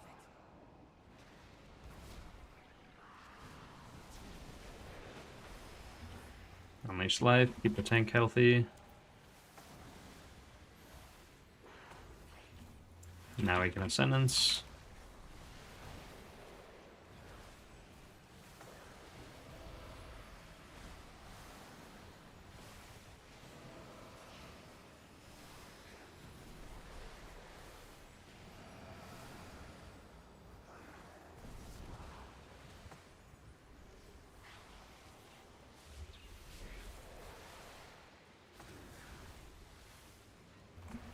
Keep Riptide and Healing Rain on the tank. Unleash Life. Dispel myself.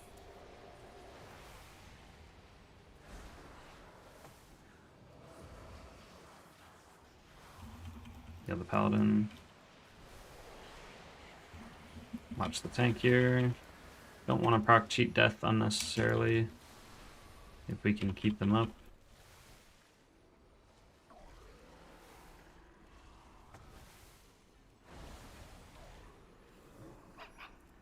Don't need Wind Rush for like a movement breaking thing, so we can just use it to run down this hallway.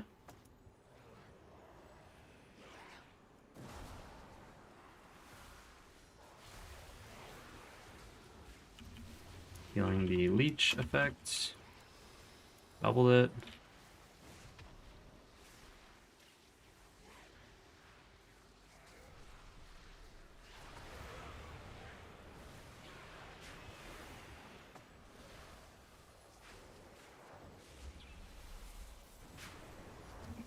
I'm gonna save this Empowered Totem because we don't need it right now. We can use it when we pull the next pack and we get that leech again on somebody. We got this unlucky damage over here. I don't think it matters.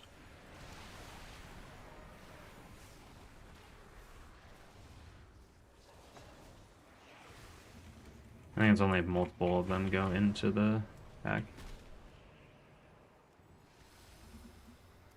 Oh.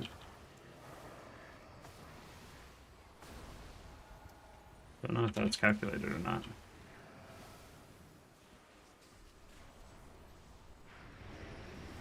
Gonna press my defensive here. I should have waited, actually. That's okay. Kick. Keeping the tank healthy.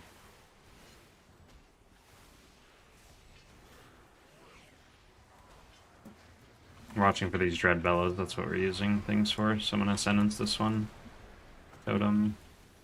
Nature Swiftness. And then we have an Empowered Totem.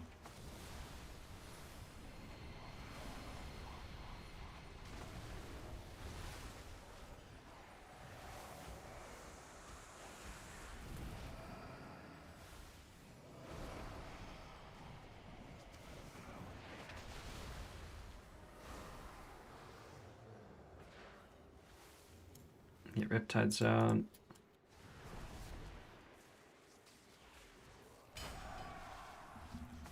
It's Lust.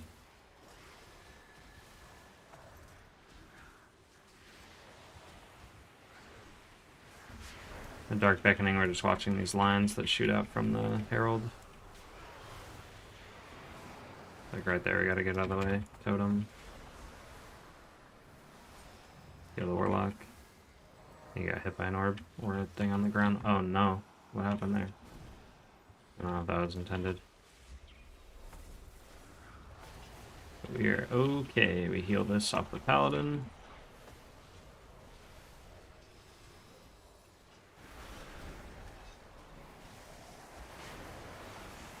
Happy Friday to you as well. Been lurking while I do keys on Mistweaver. Man, sometimes I just don't have anything on Mistweaver if not spinning.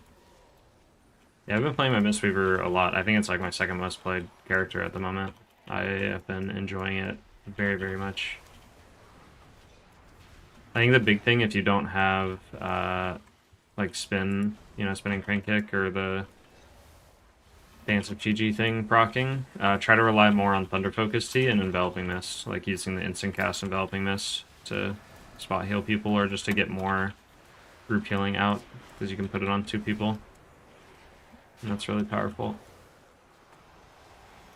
And then you just, once you have those out, you just spam Vivifies. Oh, got hit by the orbs.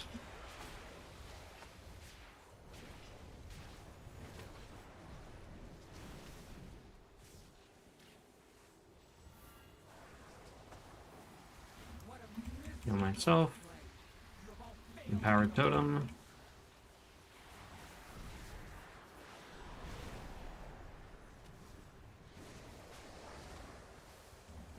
Oh, that's how we got that mob. It's because the smudges walked over and it got that. I see. So that is what happened. It spawns a Dread Flail.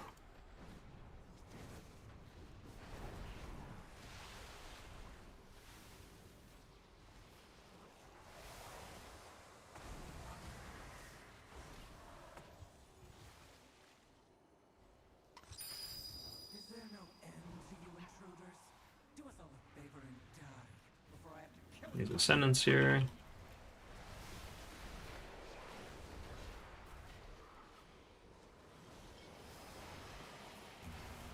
Defensive.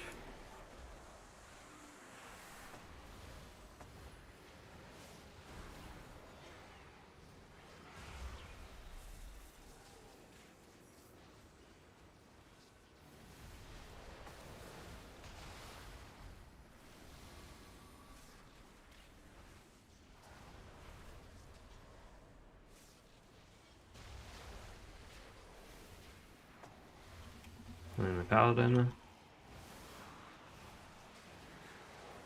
I think we're out of range of this. Yep.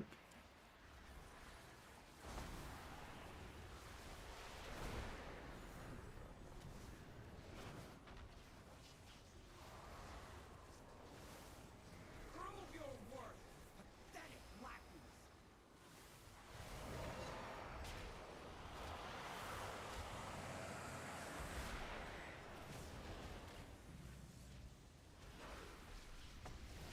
Heal the Paladin up here. He's laying hands on himself, I think. Yeah, I just didn't have... I think Healing Rain expired as he got it, so...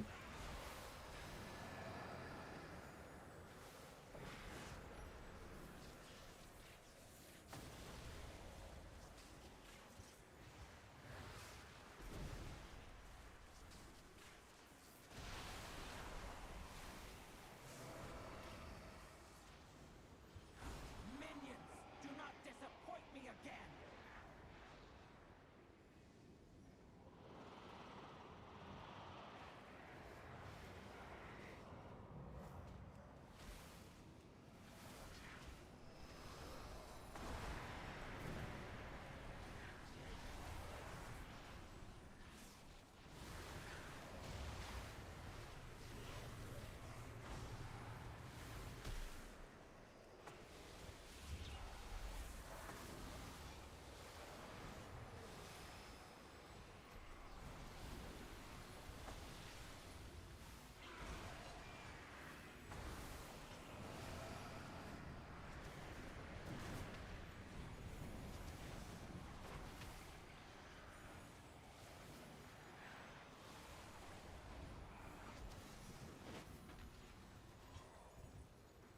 Must I do everything myself?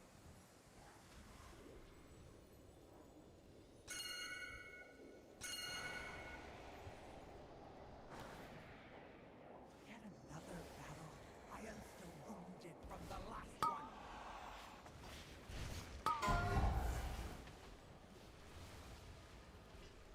There will be no end to your suffering. Eliminate me. I use defensive, so I'm gonna heal the Paladin here mostly.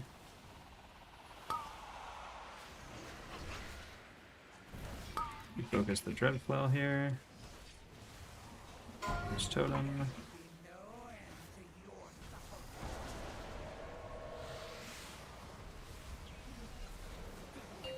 Still burns. Use Spirit Link early here. And then we have Empowered Totems to go off of. Not super ideal timing on the Spirit Link, but that's okay. We have more totems to use.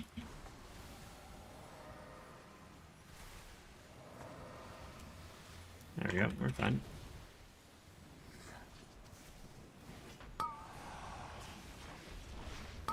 Trying to get as much IO until next week, Mistweaver nerf, and then switch to Shaman. I mean, in the end, definitely play what you like, but yeah. Shaman will definitely be more viable than it currently is, but it already is pretty decent in M+. I don't think Mistweaver is going to be bad or anything, though, if you're worried about that. I think Mistweaver will still be very, very strong. It's still going to be the highest damage healer. I have Sack. I get ready to stand in the step. I think I'll have Ascendance for this one. Yeah. Ascendance. Empowered Totem. Totem again. What? Totem again.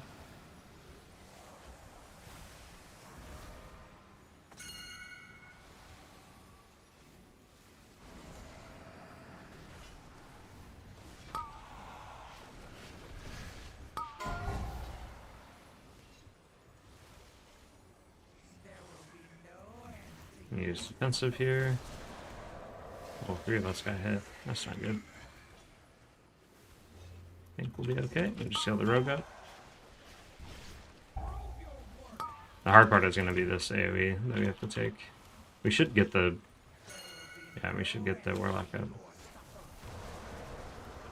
Like, we still have a long time to go before this fight's over. And I have literally nothing for this, so we're in a lot of trouble. I don't even have totems. There's one empowered totem, and then I'll health pot. And I'll heal other people, and then I'll health stone. And then we'll chain heal a couple times, and hopefully that's enough. One more totem. Whew! A little rough. We got it. You got the last conduit. Make sure to send them over.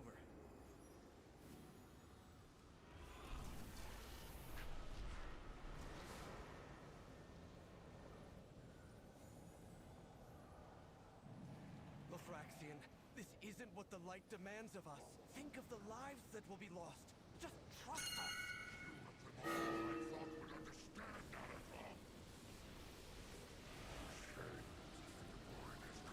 Console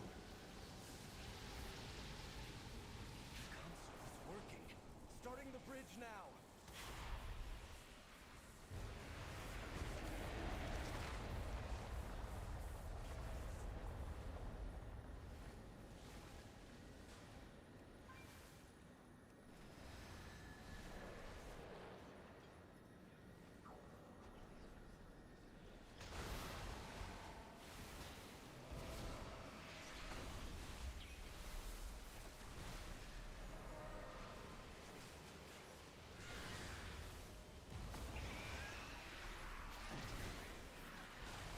Love how you can just kind of stand in that when the bat I think it's the bat that dies. Doesn't really do anything. I'm just gonna heal through this. I'm not gonna press defensive on an 18. I'd press defensive there, but I want to save it for the next bowl when we have all the stupid freaking dispels, which is so annoying.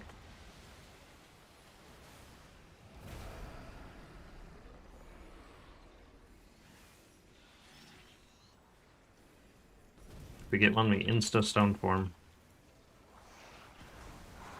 Boom, insta stone form, dispel somebody else. Ascendance.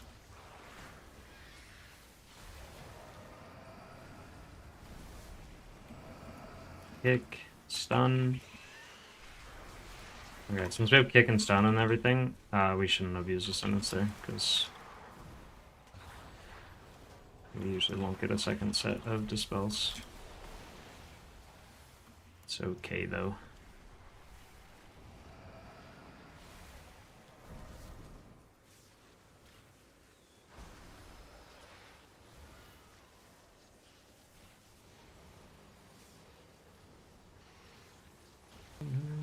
Press defensive since I'm fixated and have the dispel. Powered totem. Drop healing rain. Blistering smites on me, so we're gonna heal myself. Put tide the tank, and then finish healing myself. Get out of that and drop a totem while we're running. Rogue cloak, so I can just dispel the paladin here. Should have dispelled sooner, but that's okay. Kick. Unleash Slave. Get the tank popped off. Get us ready for this next bowl. Don't have kick for that light rot, so. Empowered totem. We have another empowered totem. Dispel one, heal the other.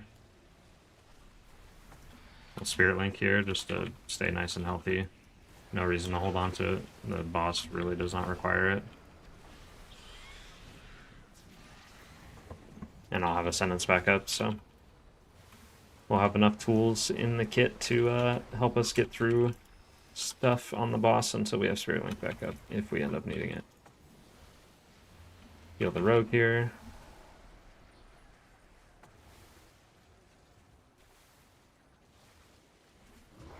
Big gaming. I have 5 minutes.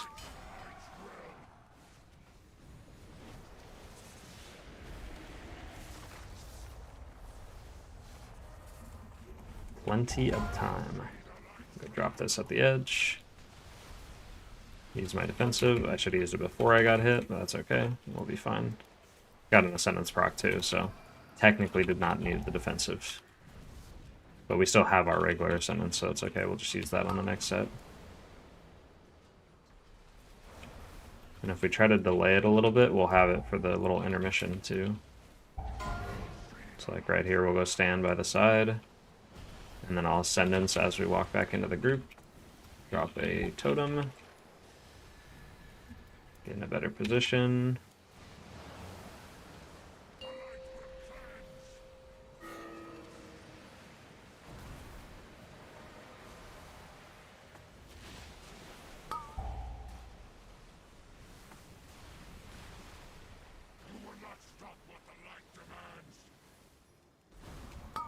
Back to doing some damage. Now our tank does not have cheat death, so it is something that we do need to be aware of. I think it's about to come back up, but I don't know for sure. No, it's still got a ways to go. 3 minutes, so he's not getting it this fight. So just when the boss does his tank busters, we do want to just make sure that the tank is healthy, has a Riptide, and I'm ready to kind of heal him. So like during this Searing Rend right here, I'll just use Nature's Swiftness, heal him, and put some Riptides out. And then all defensive, walk in, totem again. Heal the tank up.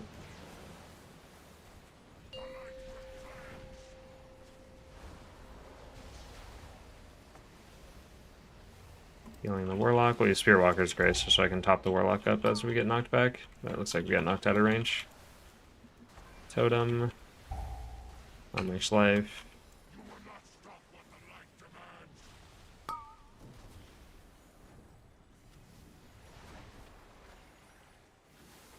Keeping the tank healthy. Go to the side out here. I don't think Stone Form helps me in any way, shape, or form, but that's okay. We're gonna press it because it makes us more powerful. It really doesn't, but put down Healing Rain. Keep the tank healthy during this.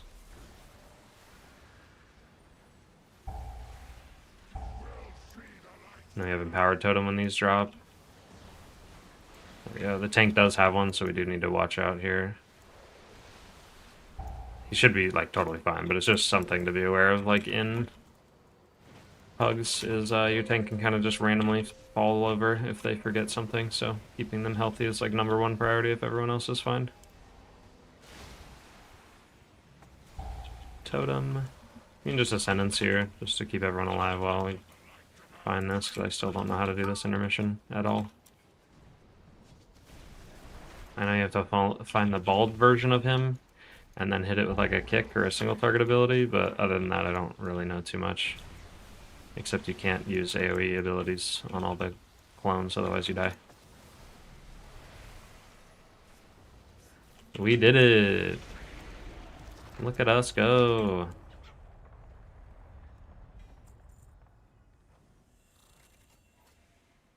Farewell, old friend.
Now we take Nexus Point off and we keep applying.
How many time today more?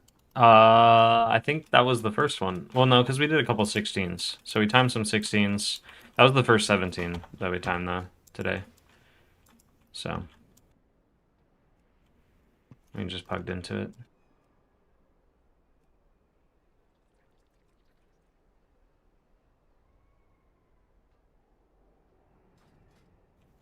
I think right now my biggest drawback for like applying to groups is just my item level is a lot lower than other people applying. Because I need to upgrade all this hero track gear, basically. Which is a little unfortunate. I think I can go craft boots right now, though. So maybe we go do that. And that'll be a nice little increase to eye level. Probably get me to like 274 at least. The Sun Reavers will defend what remains.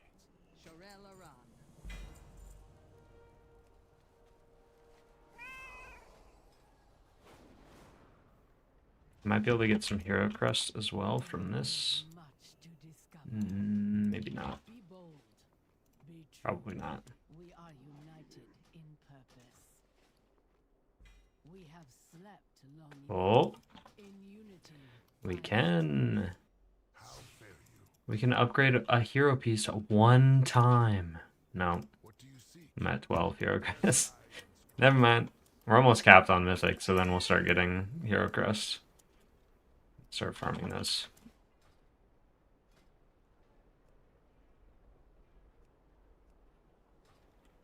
But we definitely can craft boots right now. So I guess let's do that.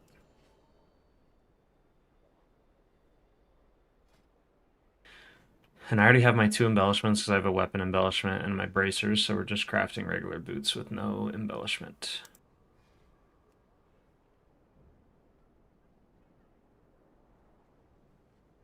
May my goods serve you well.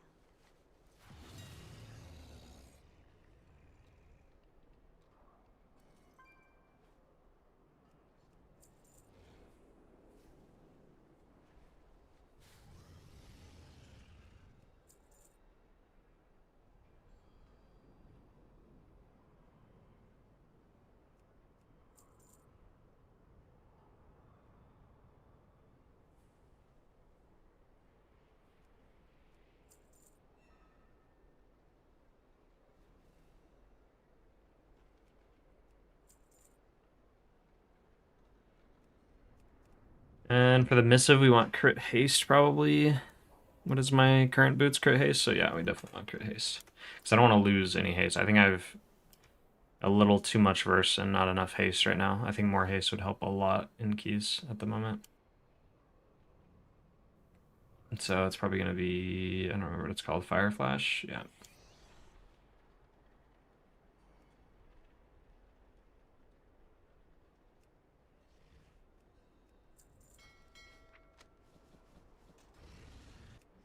On Okay, let's see if we can do it now.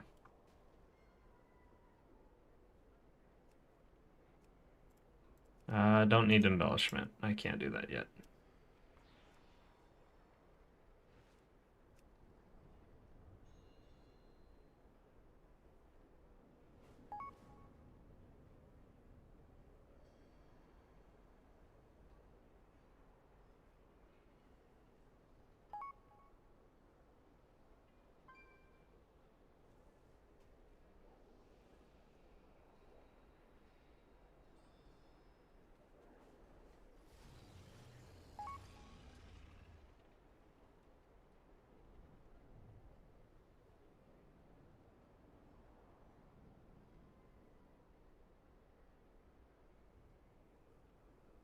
I don't know what name this is.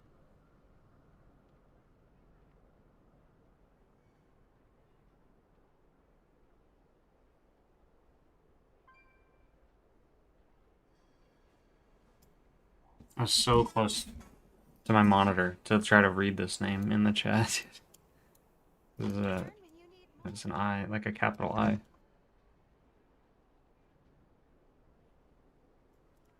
Alright, and then we keep applying.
Oh, what do we get into? Windrunner's Fire? Is that what this is?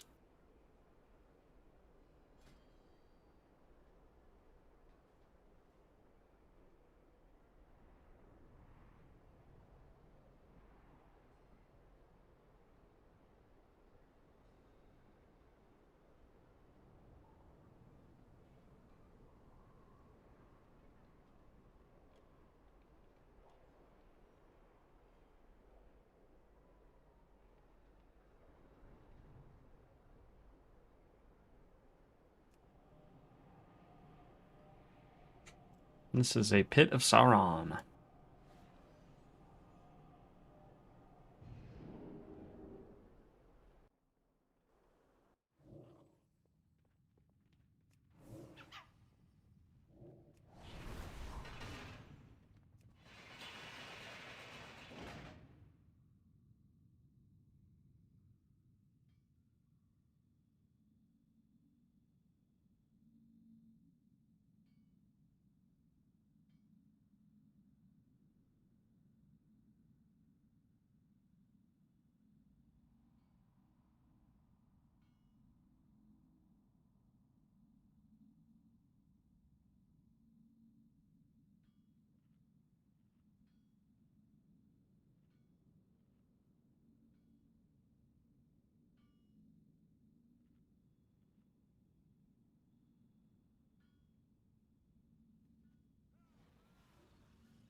5, 4, 3, Alright, 2, another 17 we go. 1.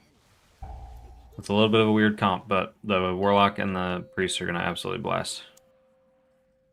5, 4, 3, 2, 1.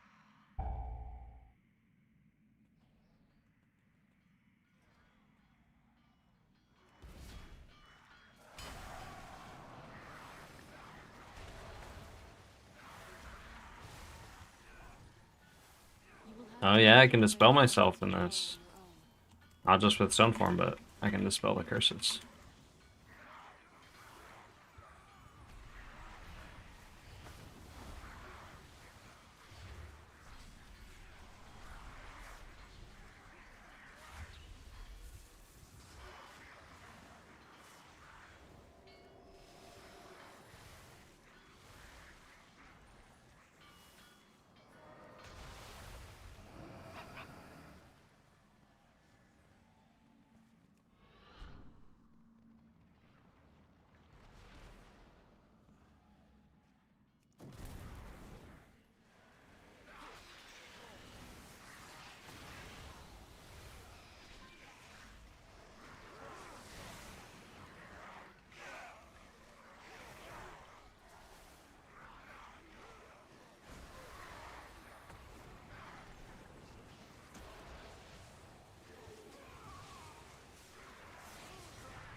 Uh-oh.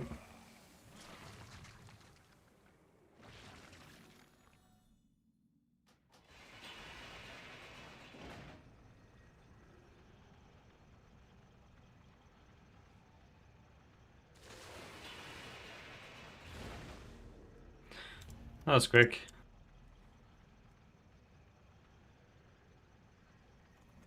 We go again.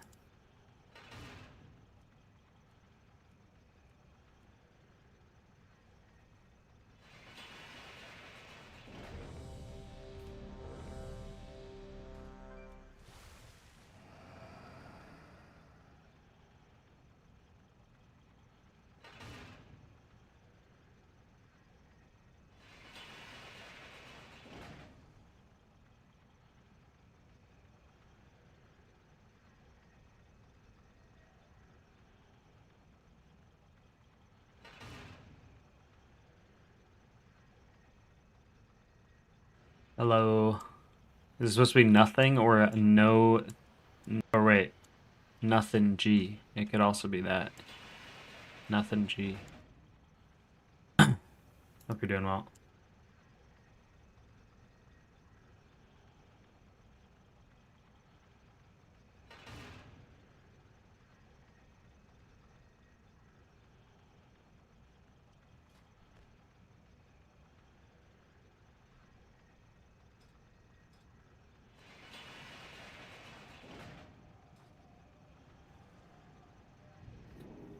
I don't know which key this is.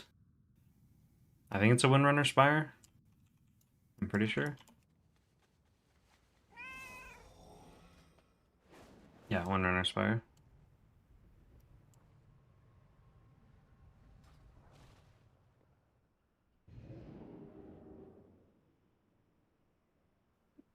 Nothing is fine.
Five, four, three, two, one.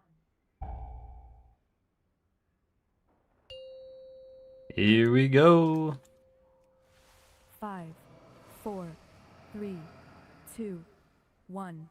My sisters were the last to visit these halls, but they threw their home and their bond away. If we can calm the spirits here, maybe the Ranger General was sharp and steadfast, while the Peacekeeper kept the calm. Which path?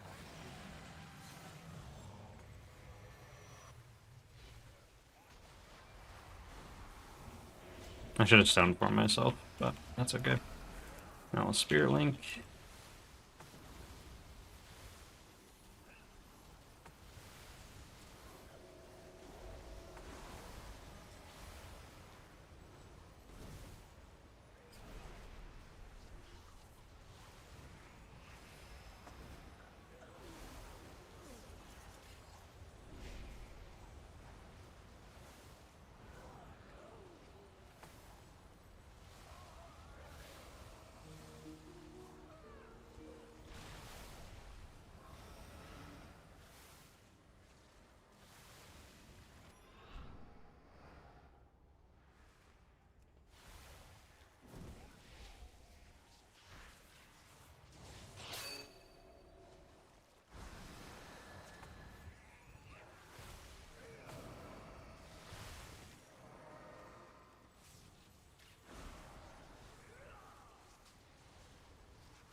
Teresa was the peacekeeper of our family.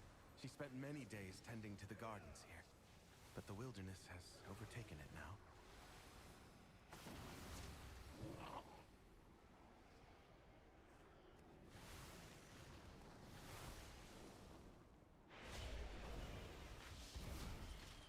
Now we stone form.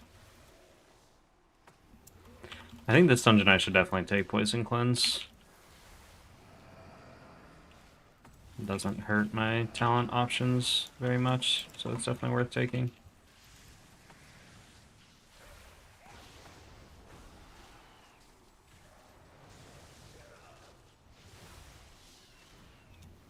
There's a couple pools down here where the poison dispels are really nasty. Like, not fun at all.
Health pot there.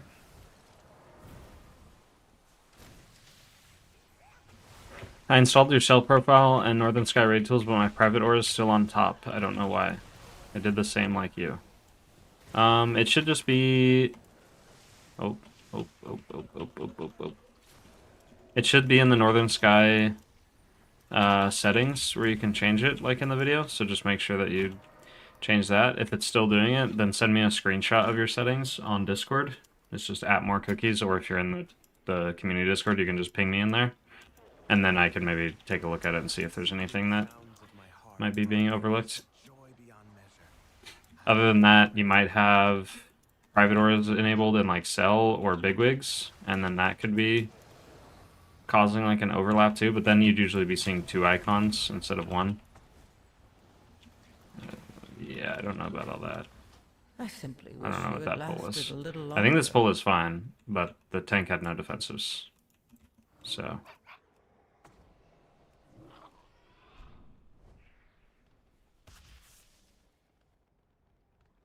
yeah, I think that pull is fine if he goes into it with something, but he had literally nothing.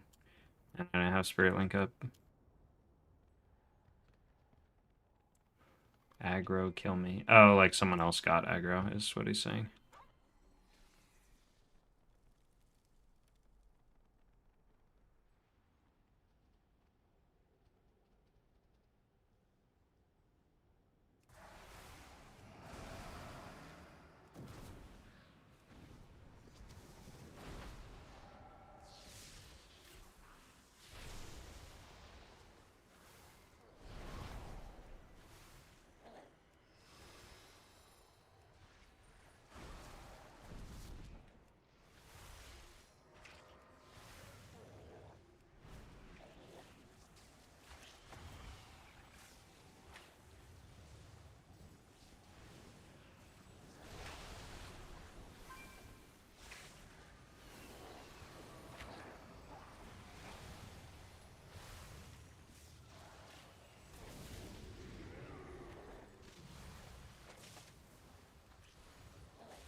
There we go, that was a lot cleaner.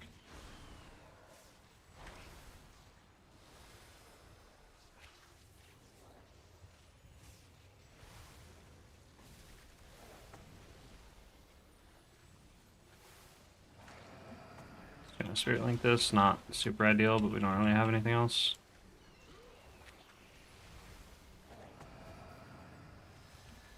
It's okay though, Spirit Link isn't super useful on the next boss unless you have like a full melee group. We have 2 ranged in this group. Copied the cell profile from you and did the same change.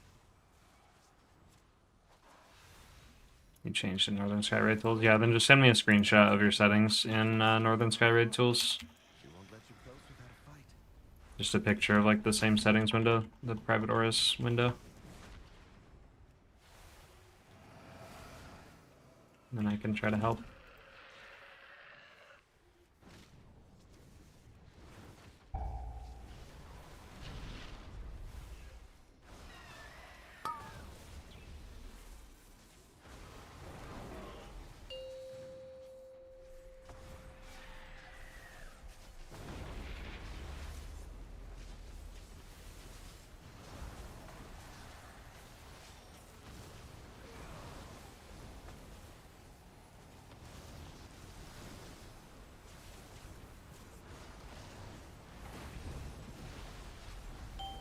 I wasted a sentence there. I should have saved it for the next set. I like zoned out.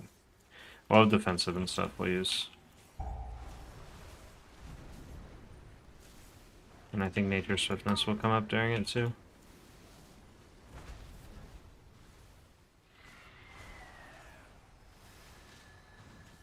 Yeah, that's bad. In what channel? It doesn't matter, just ping me in anything. Add-on support probably is the best one. Otherwise it doesn't matter too much.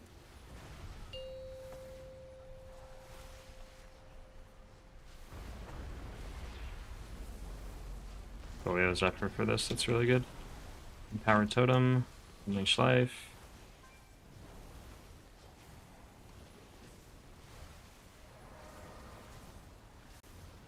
I can health pot.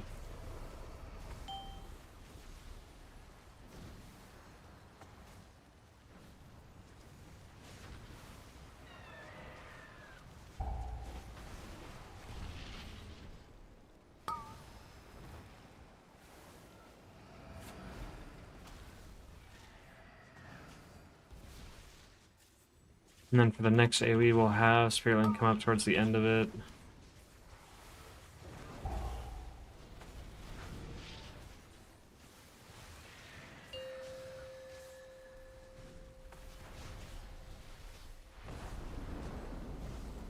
Spearwalker's Grace here will be huge. Use that while we're waiting for Spirit Link. Empowered Totem. And then middle Spirit Link right here. Just to get who we can. Nature Swiftness. Or Ancestral Swiftness.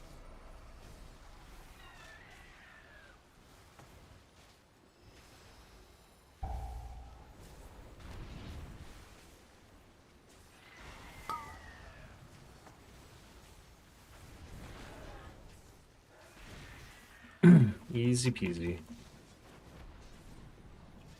We're still doing good on time, I think, because we usually lost this, like, the second pull after this next one.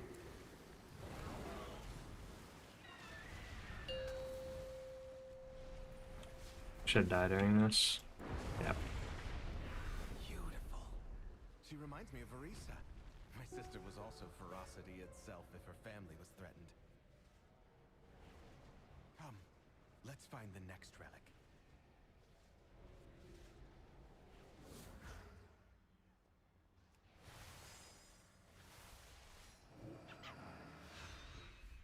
Sylvanas didn't ask to be Ranger General, but she gave everything to the task, including her life.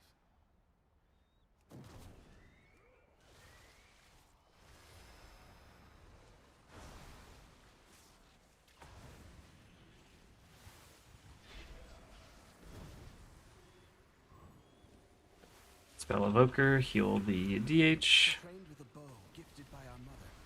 Undead fanatics have invaded to loot it and anything else that belonged to her.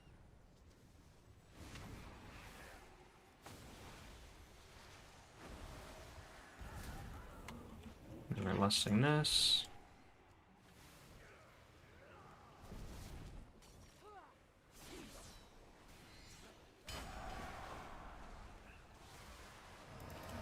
Ascendance to catch back up.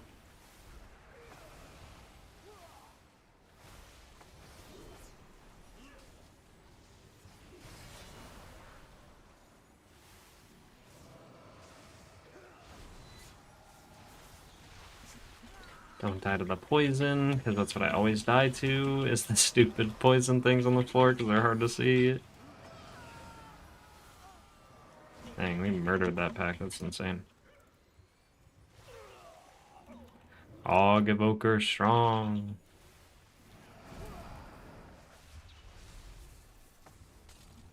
See, like that, I almost walked into it.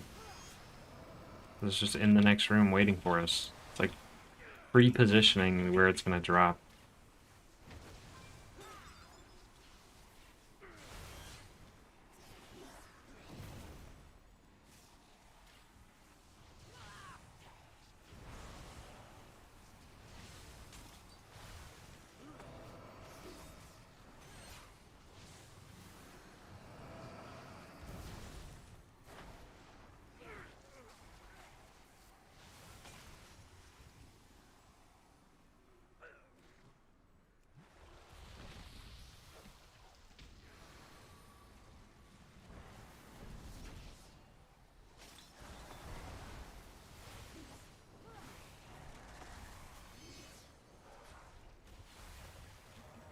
Yeah, they both use defensive, so we're not going to Spirit Link. I was going to.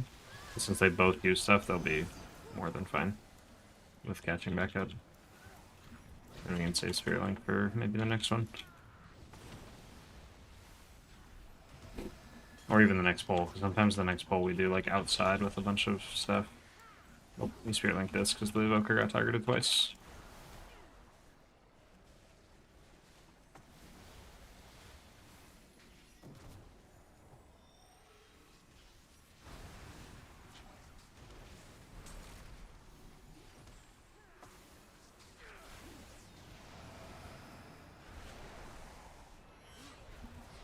Sentence this.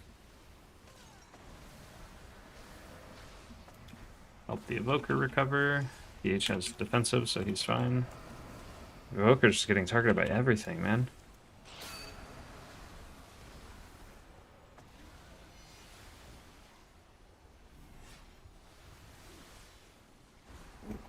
That was a fully channeled shriek. That hurt.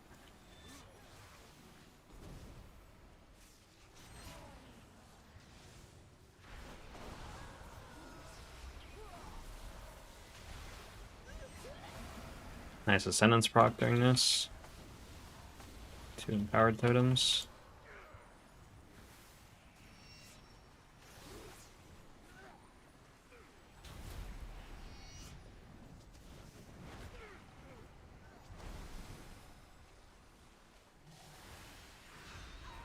Our mother's bow meant everything to Sylvanas once. I'll need it. Desecrate her sanctum? Be gone!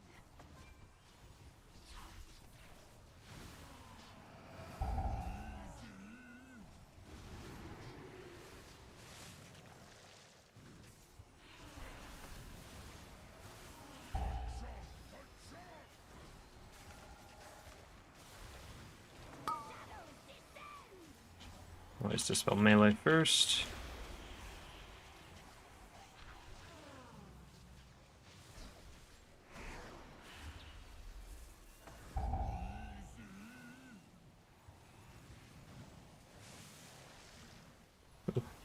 Glad I targeted the DK there because he got hit by 2 puddles, I think.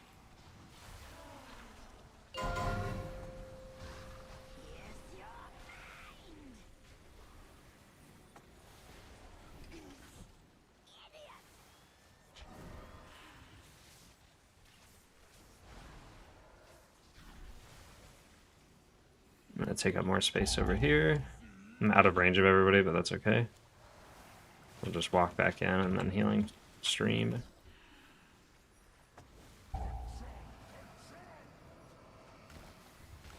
So I can heal myself for a lot with healing waves because of the increased healing done on myself.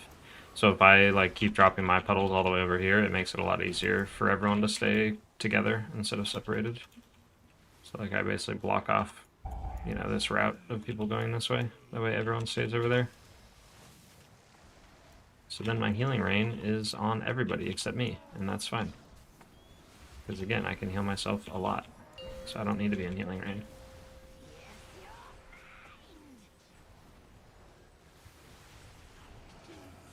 And then now I can start taking up some of these empty spots from the beginning that are going away. Probably here.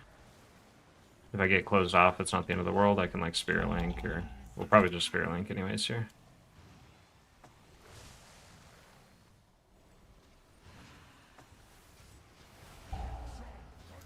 And then we'll take up more empty spots over here. Spell the melee.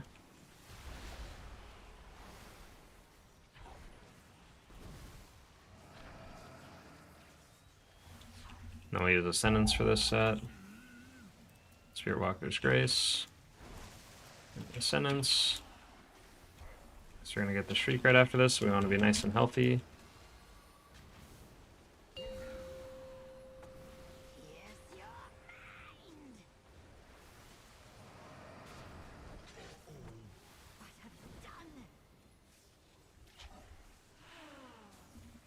You're like a mini witch? What is that? What, my character?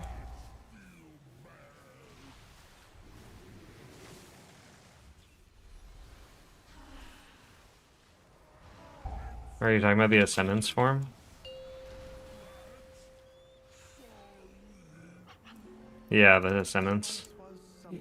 Yeah, it's a glyph because it's how they made it look when they first changed Ascendance, and then people didn't like it, so they changed it into more of like this like kind of elemental armor looking thing. And then I liked it because you got like crazy hair and it's witchy. So then they made a glyph that you can use the old version if you want. So I do that because I like the crazy hair. We want to bait into the wall here for these birds, ideally. Press defensive that I don't have.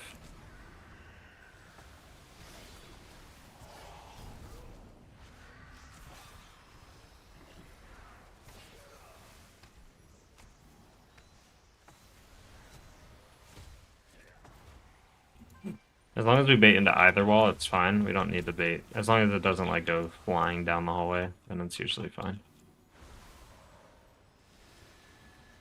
We use Stone Form here because it helps with the damage reduction.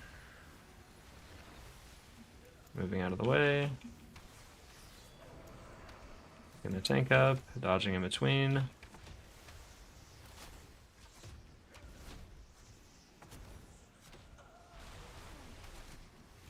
We use Ascendance here. So like that bait we don't want, because then it goes super far away from all of our range. And it stops getting cleaved.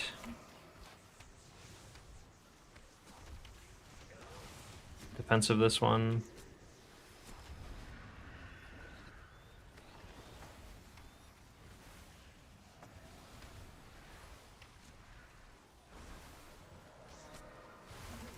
And we'll save this Empowered Totem for the next pull if we can. Yeah, it saves it for like a minute, so we're fine. We don't need to save Windrush for anything, so we can just use it for movement speed here. For good reason. They took my life. Savaged our home. Target the Mystic here and help kick Chain Lightnings. Seems to have called on the Use one totem. past. We'll need that map from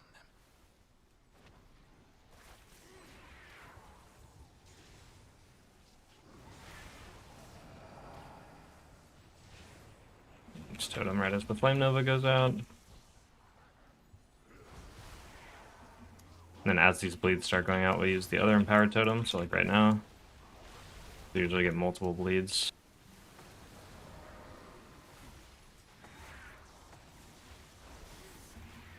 And then I'm just going to Spirit Link here because we're taking a lot of damage. It's definitely going to hurt more than the next pack. We'll use Stun here just to stay balanced because I'm running out of stuff to use. And then it should all start dying after that. Use an Empowered Totem just because we got more bleeds. And to keep the tank alive. Yep, good to go. And now we have a sentence for the next pull, so we're chilling. Again, target the Mystic, help kick.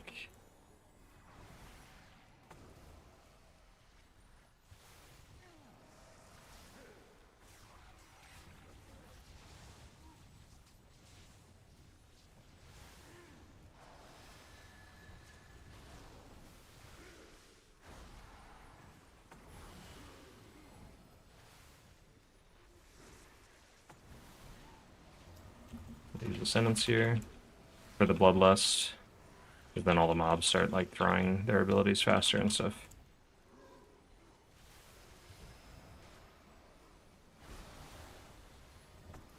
Use my defensive here for this Nova. Heal the Evoker. Heal the DK because the Evoker press the defensive.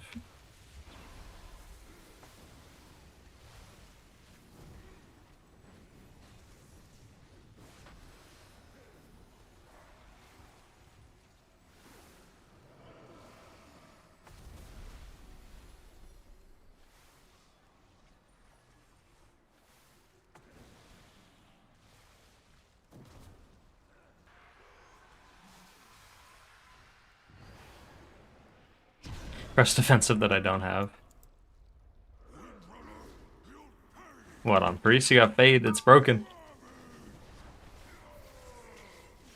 Oh, you were just referring to me saying press defensive that I don't have, because I literally said that. Yeah. It's my realization after the fact.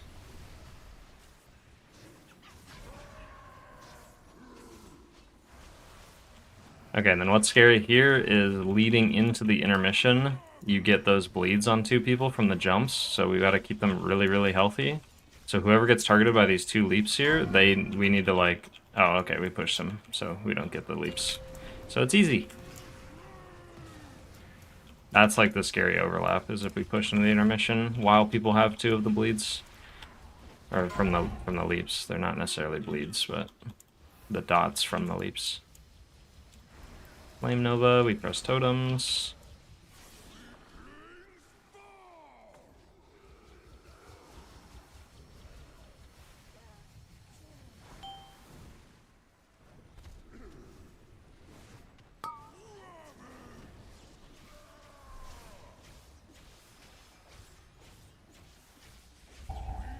I get leaps, we have empowered totems. I'm gonna press defensive for mine.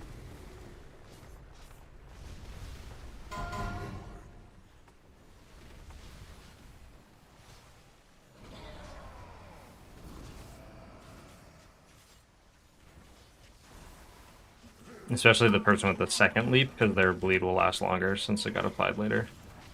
So like here it'll probably happen. So we're gonna get leaps. And then I'm targeted. A stone form just to help out with the damage because it's physical. And then the tank got targeted by the other one, so that's pretty chill. And then we just Spirit Link because I'm gonna take a lot of damage and I don't have a defensive. And then we will Ascendance for the mystic damage that's gonna happen.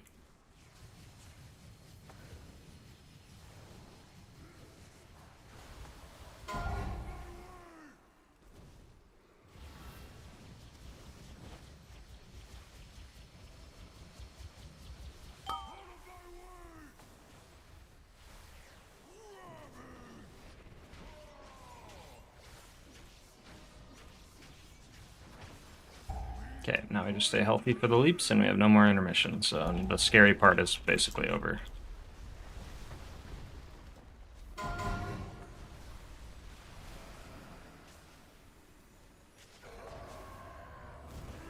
These by themselves are not that scary. It's just when it overlaps with the roar going into the intermission.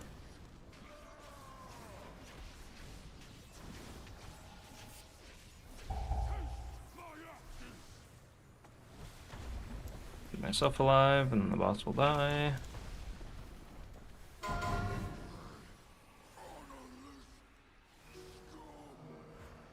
We've done it. One last task remains. Then we have Lust for this boss. There's no deaths.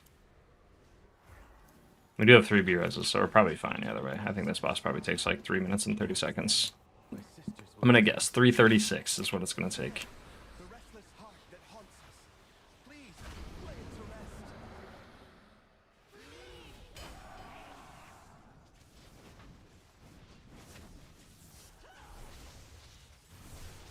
I'm gonna press defensive here for the arrow rain.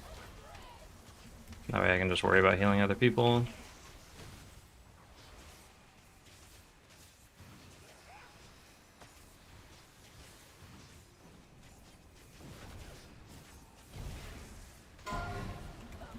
Find an arrow to use. We have a nice Ascendance proc there. That is amazing timing for the Ascendance proc.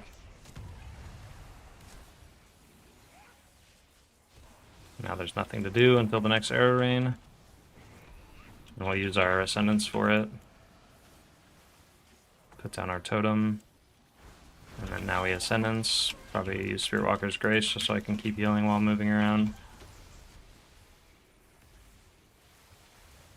And then now we'll get the Gust shot, so if I get I run to the left. Oh no, that's just something different. I always get them mixed up. It's the Bolt Gale, that's the single target one.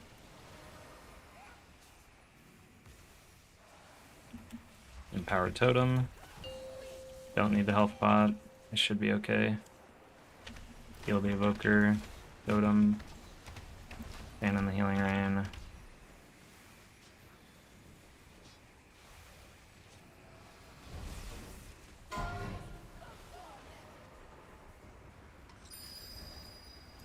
Empowered Totem here.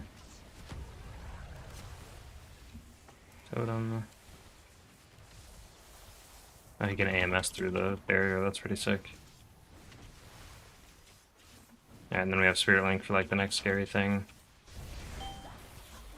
Probably will save it just a little bit. I'll use defensive here to help out. So we only get 1 use of Spirit Link on this fight anyways.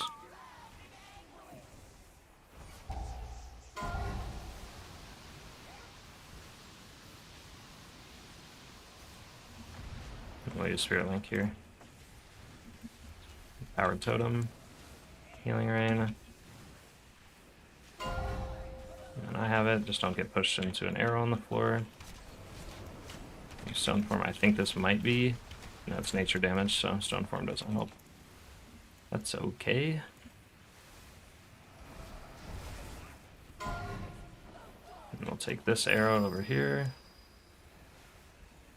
I'm gonna heal other people, and then I'll just health pot myself. If I even need to. It looks like I don't. As soon as we jump up in the air, we don't take damage anymore. It's just the lead up. And then we have Ascendance back up for this Arrow Rain, so we're going to use that. Now we Ascendance. I'll use Spirit Walker's Grace again so I can move while casting. We can dodge stuff.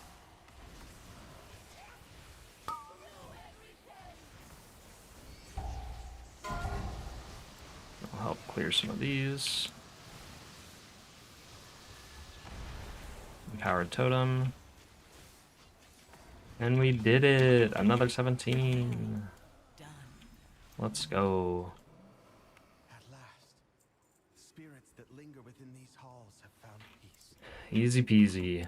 I hope that one day, my sisters will be able to do the same.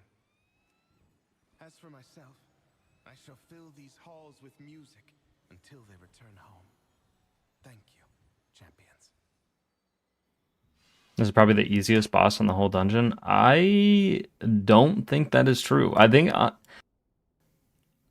the higher level you go, those dots that happens, like that the group just has, like the rot damage that's happening throughout the fight, is way harder than, like, for instance, the meat hook guy and the little banshee, because you just take way more damage from the overlaps.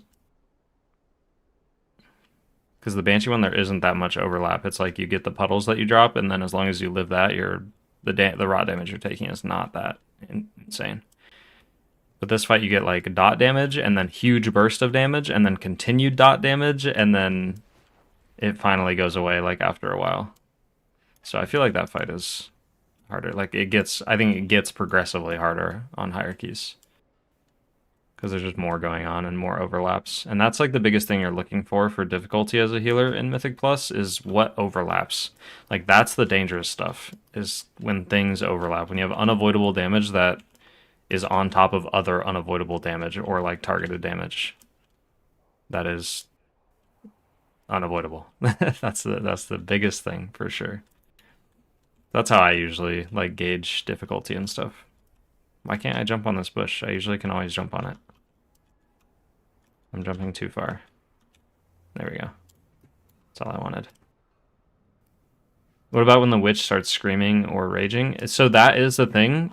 But it doesn't overlap with anything else. Like it doesn't overlap with the puddles on the floor or you dropping the puddles, or it's basically just like you have the dot and then the dot ends and then she starts the scream. So it just is a continuation of the rot damage. It's not adding to the rot damage, if that makes sense. It's not overlapping completely. Where like the Sylvanas fight at the end, you have a dot and then she jumps away and then you take a burst of damage, but then you keep having the dot on you. So the dot is still present while you take that burst of damage. Where in the other fight, the dot goes away and is replaced with a new dot, essentially.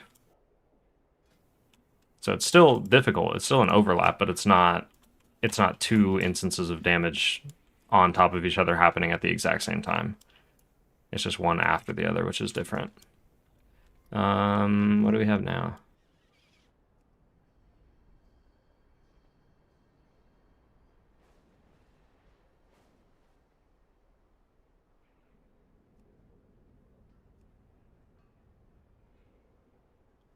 Now we take off Windrunner Spire.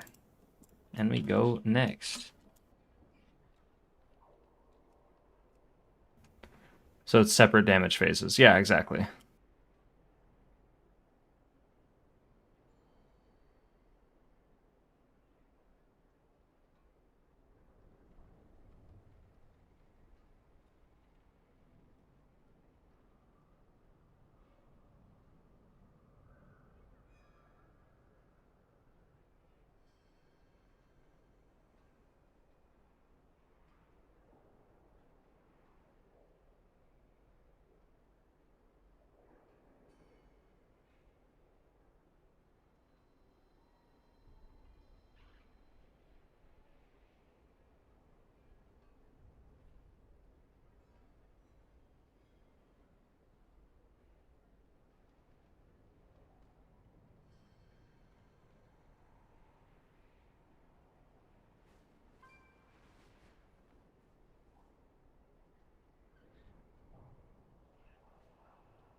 Well, for someone that has only almost time to 15, I don't know what I'm talking about. That's not true. You still have an opinion. It's just what I noticed from going from where I was timing keys to now where I'm starting to do a little bit higher keys. Like I would say 17s are starting to be, you know, like I'm still behind the curve as far as like tidal range and stuff, which is my goal this season. Now that I get to spend more time doing M plus at the moment. But it's just it's just like a something that I've noticed, like going up in keys, I start noticing that that last boss is significantly harder each key level I go up. So it doesn't invalidate anything that you feel, because if the boss is easy for you, then it's easy for you. That's 100% a real thing. It's just you might be surprised when it starts feeling, you know, more difficult and there's more damage happening, and you're like, oh my god, I can't keep up now. So, just an observation.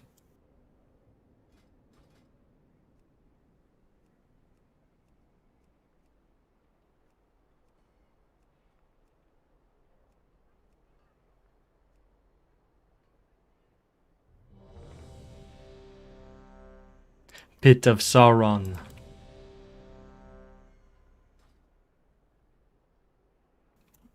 Why everything hurts now. Yeah. If I got keybind set up through Danders, but I have macros on my actions, do they know between action bars and keybinds? I don't entirely know what you mean, but if you have... Yeah, it shouldn't... Basically, I have, like, for instance, I have stuff on my action bars and I have macros for some spells, but I have mouse overs enabled for all my casting as well. I think what you're saying is, like, if you set up the spell through Danders, like if I use Cell has a similar feature, so if I use click casting and then I were to use this to set up a spell and cast it in here, would it register as like whatever's on my action bar, or, you know, if I have a macro set up or something? And I think the answer is yes. I think if you have a macro set up, you would have to probably set it to macro like this. So I would, like, if, you know, if I have like a specific thing, like I think I have a macro for my penance, for example, so I would need to put that as macro and then do it, because then you get to pick which macro it is, like this. So you just have to do stuff like that. But otherwise, yeah, you should be able to use your spells like normal in here. It's just if they have weird wonky stuff like macros tied to them, then you'll need to use that instead.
What's the easiest dungeon in your opinion for this season? I know my answer. Easiest dungeon. Easiest dungeon. Just a time? I feel like off the top of my head, it's probably Magister's Terrace. I feel like that dungeon is a nothing burger.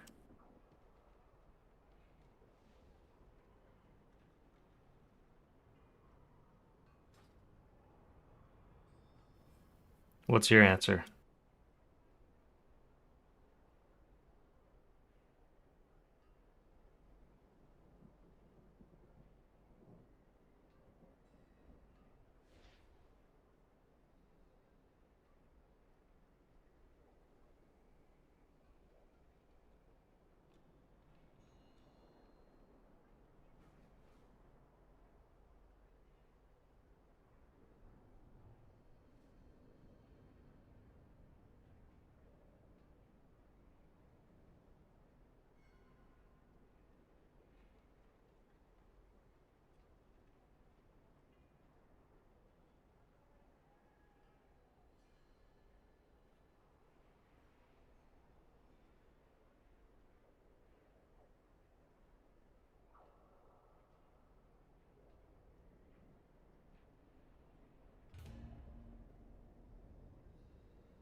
I reach for me.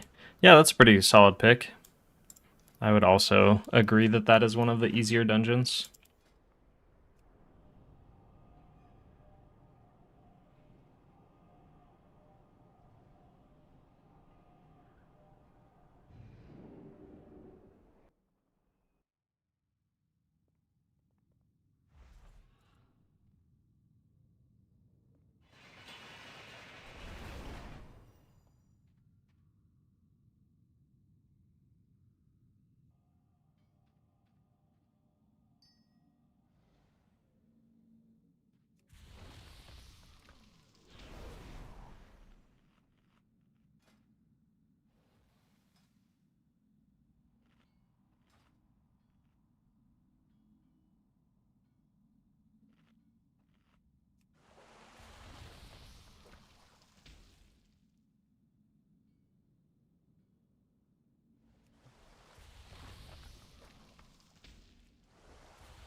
Here we go.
5, 4, 3, 2, 1.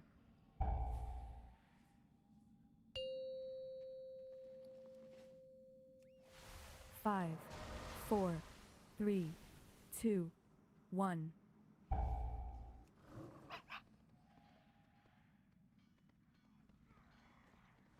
Yeah, you got it.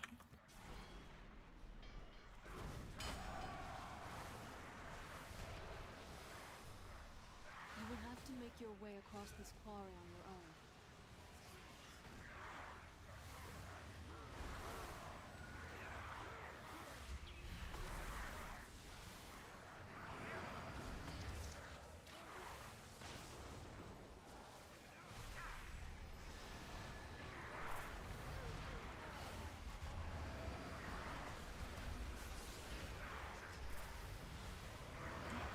Spell that one.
Yeah, sentence here.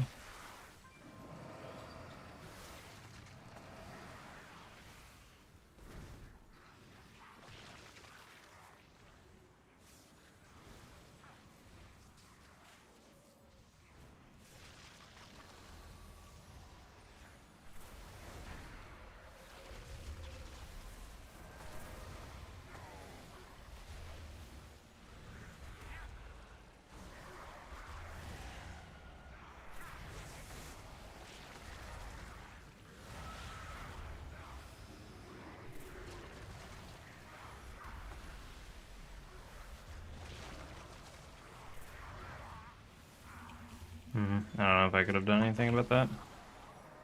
Maybe dump more like single target healing into him. Not gonna be able to save those on turn time either. And keep the pull alive.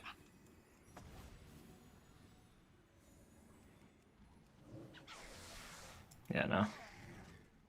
Goodbye, Only world. the strongest survive. Unlucky.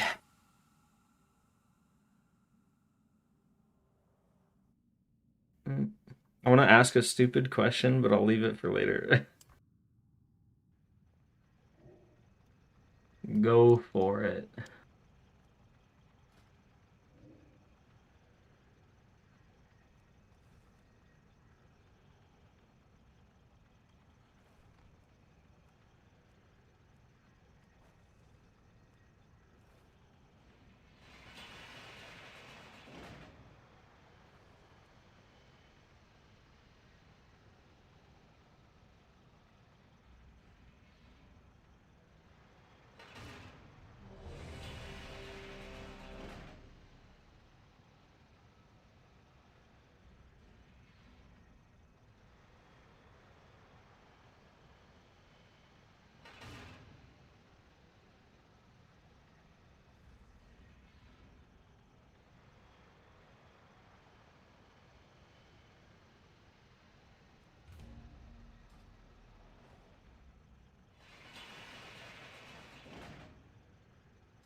Didn't want to get blamed for you not healing.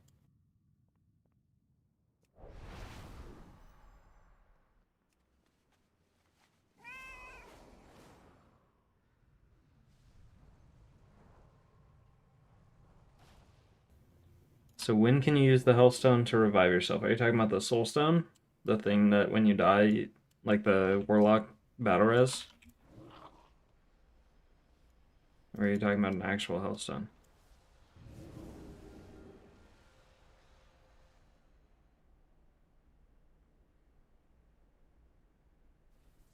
Sorry, I asked 2 questions and you said yes. Which one were you saying yes to? Probably the first one?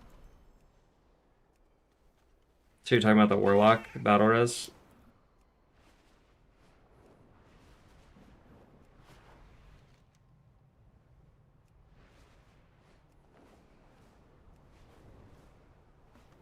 Yeah, so the Health Stone, you have Health Stones and Soul Stone. Health Stone is just an extra health pot that the Warlock gives you, basically.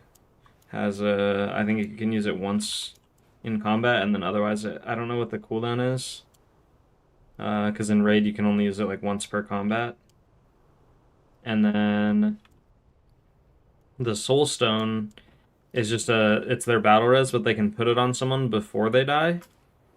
Or they can use it after someone's dead, and it reses them. Or if you put it on someone before they die, then just when they die, they can automatically like B-res, as if they just got a B-res like instantly. And it just reses them on the same spot that they're standing.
Five, 4, 3, 2, 1.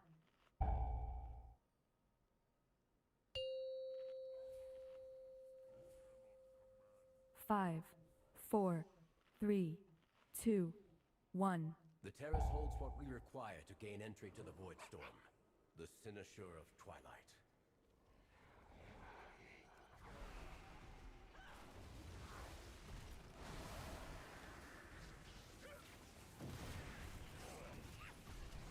So this pack, if you're going to do damage as a healer, you actually don't really want to AoE, you just want to hit the sentry nonstop because it always outlives everything else. So if we just single target it, it lets our DPS cleave, and then we help kill the sentry faster, which means that the pack dies faster.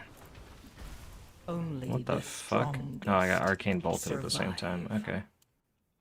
That's just kind of unlucky. Not really unlucky, but I just didn't see that it was targeting me.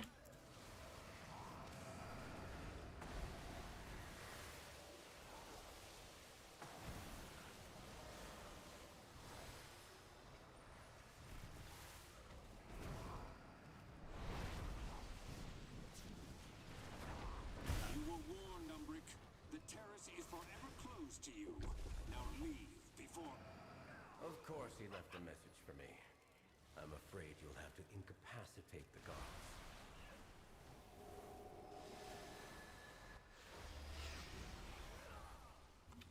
The Spirit Link early here. I should use Ascendance first because then it'll come back up for the next little mob that we usually fight. So I'll just use it now. The Pyromancer guy. If I use it too late, it's not going to be back up in time.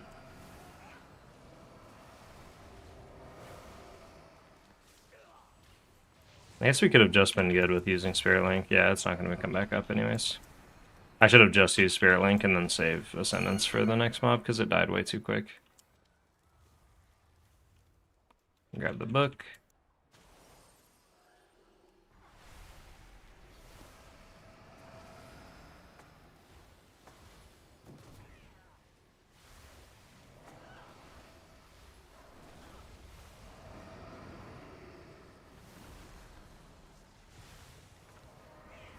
I really don't like that the ignition doesn't show how long it lasts. It just shows it as a debuff. I think it's because it's probably like an aura around the Pyromancer, like it's a buff on the Pyromancer instead.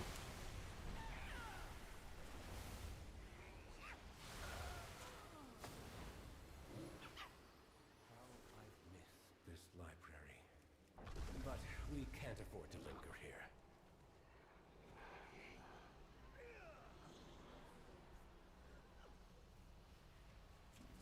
We're fighting it here.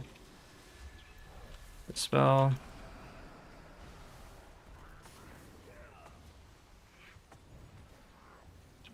Dispel the tank.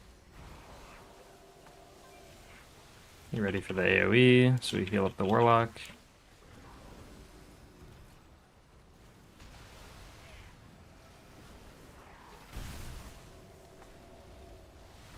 And dispel the dot so it doesn't overlap.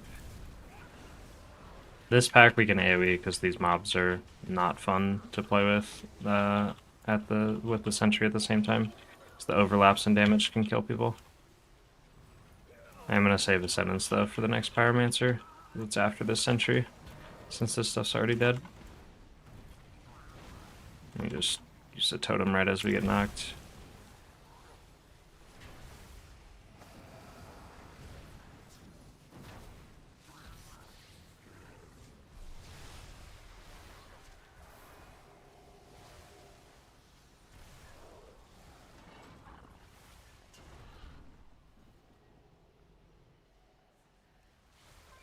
Go no further, Umbric.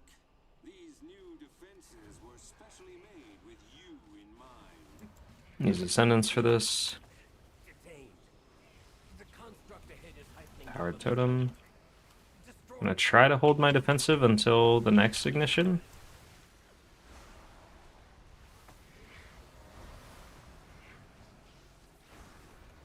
I have no idea what killed the mage there. Use my defensive for this ignition.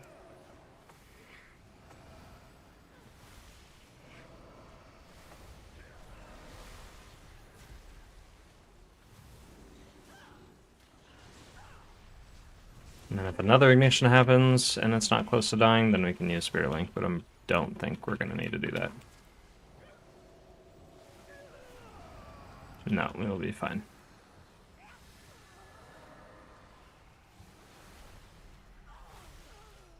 Mage die again? No, I died at the beginning and then the mage died. I thought they released and ran back and then died again.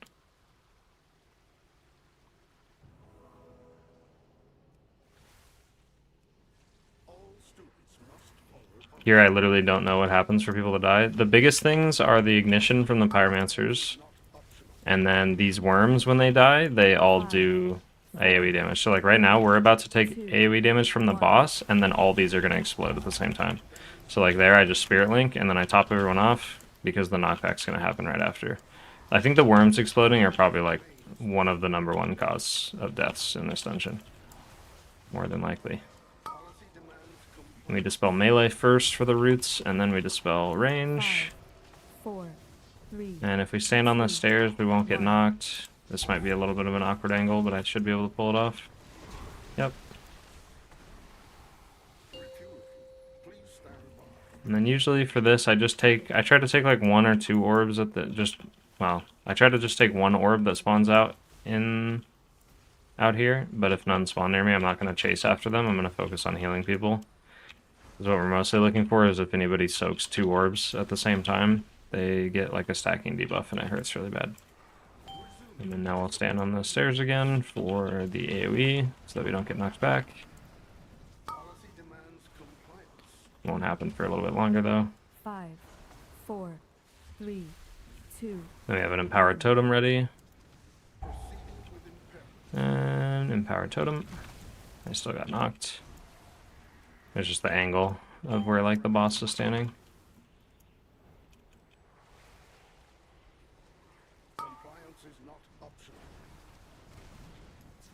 Okay, so now I won't get knocked. 4, 3, 2, 1. You just have to get knocked into the stairs.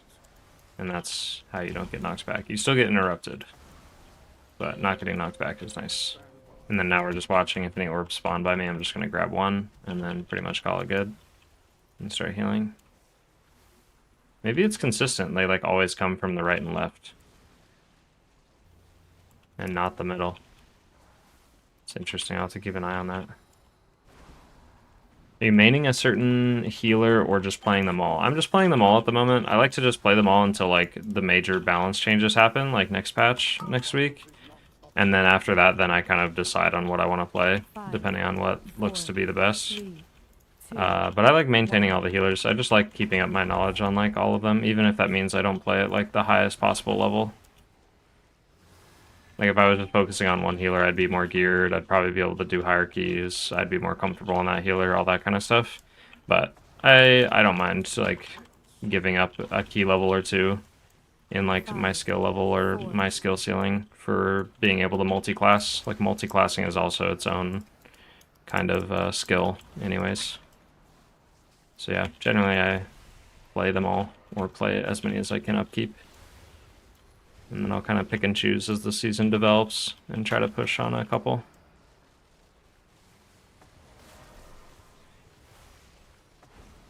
If I get to keep streaming a lot though, I definitely have more time, so I will play a lot of the healers a lot more and a lot higher of levels.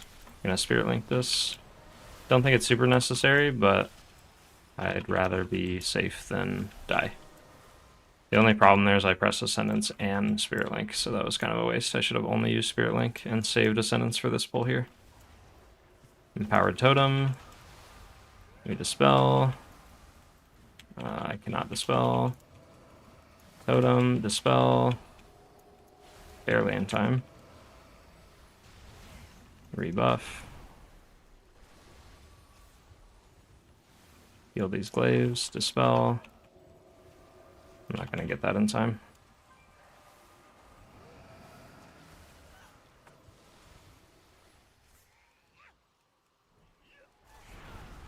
Buff. Heal the glaives. Dispel myself. The ultimate healer, basically. I'm playing 4 at the moment. I don't know which one I like the best is my problem. Yeah.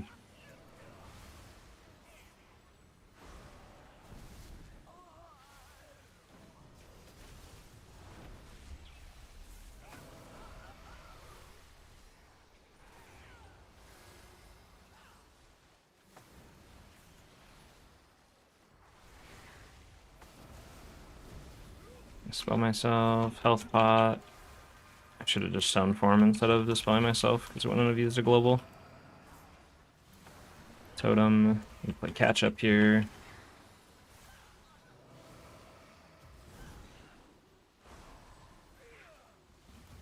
I just pre-use my defensive here. Dispel. Healing the glaives. I should have healed the warlock there instead of the mage. Because we dispelled the mage, so he wasn't in any danger anymore. It was just the glaives that were in danger.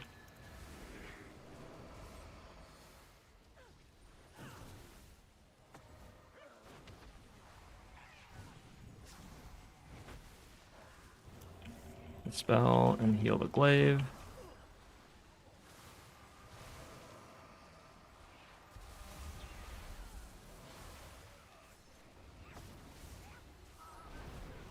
Dispel. Heal the glaives.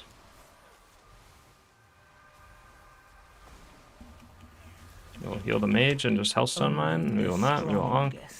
We will Ascendance. This pack hurts, man.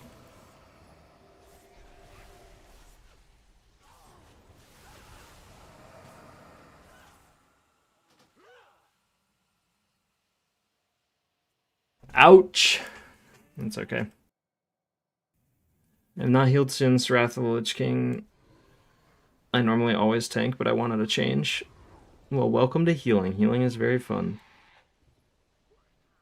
Monk, Pally, Druid, Shaman. That's pretty close to what I'm playing at the moment. It's just, instead of Paladin, I'm playing, Priest. I like Monk and Pally the best, but Pally feels weak at spots, yeah.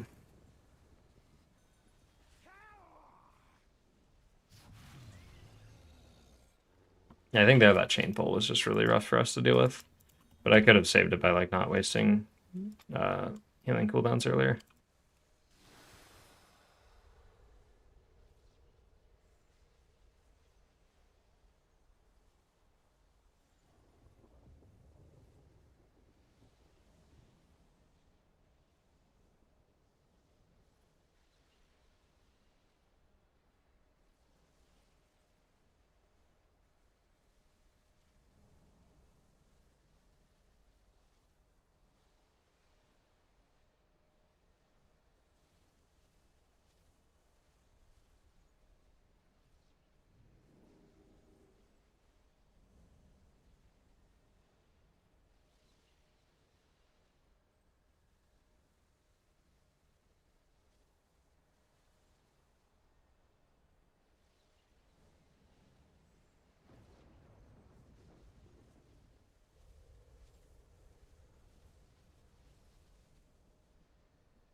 Pit of Zaron.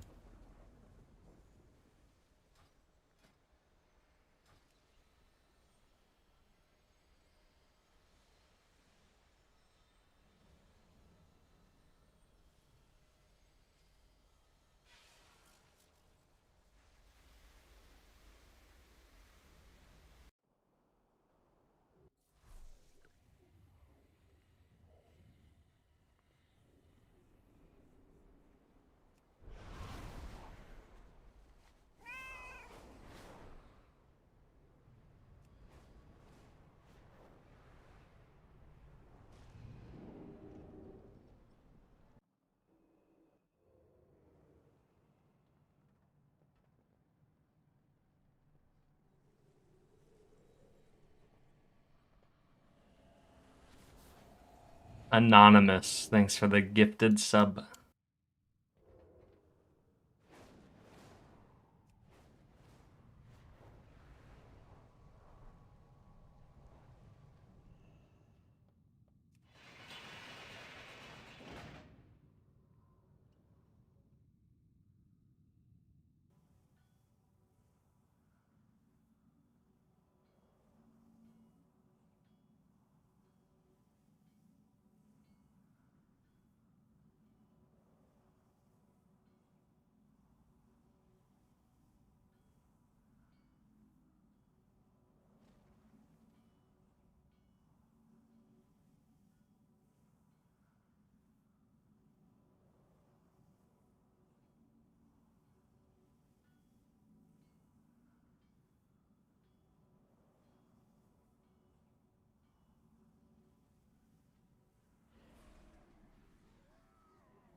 As long as never ending. Go back to the stream playlist.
I was about to say, yeah.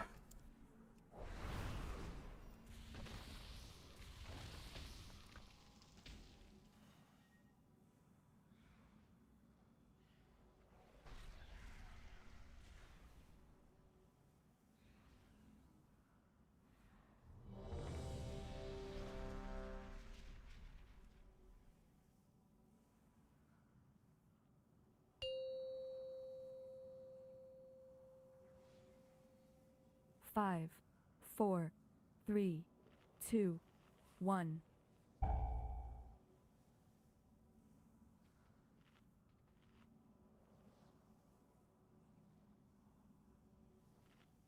Oh, the punching bag.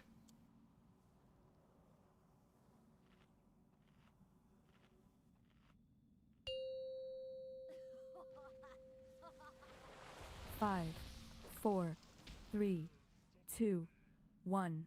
You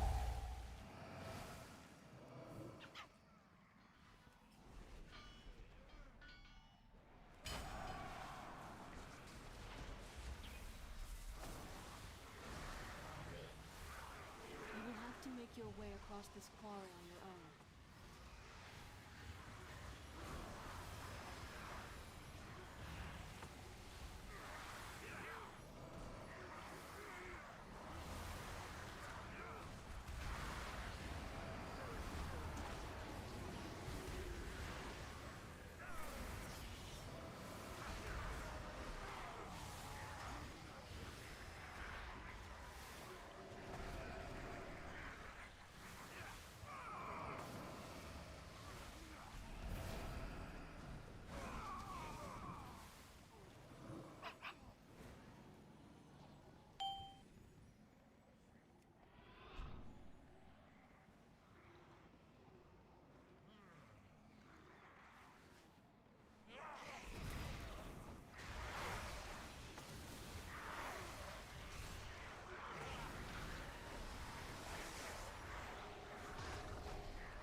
Stop the punching bag abuse.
He's just broken. Since when does meta make them immune to debuffs or curses at least? Like he's not getting the curses at all. And I think I've noticed that on the boss and seat too, where they don't get the bleed. So do they just not get debuffs while they're in meta now?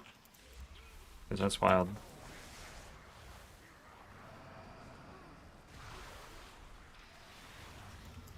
A little scary. We hit that a little too soon. But we are recovering.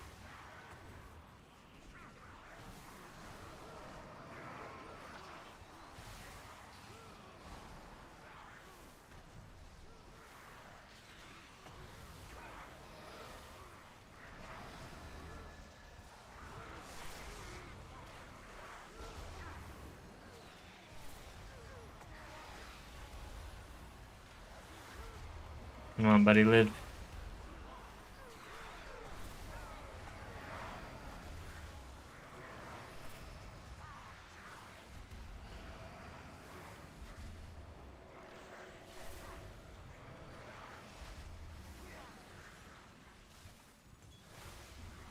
Yeah, the curses just keep going on the DH and he's just immune. It's so funny.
Creatures under feet. You bring Carver something good to eat.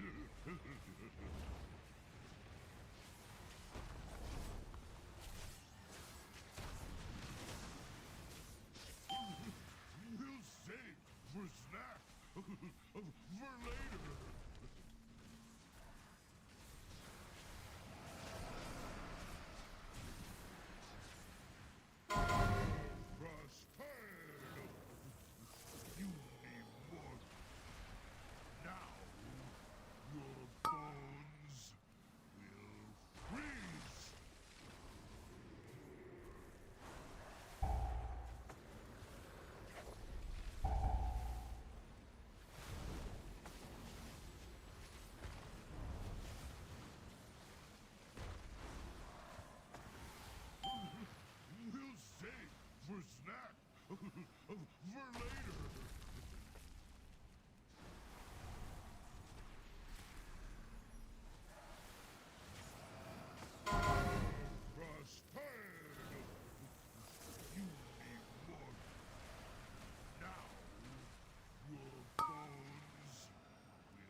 We did it. Save boss great shame for later.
We could probably use these parts. Arms and legs are in short supply.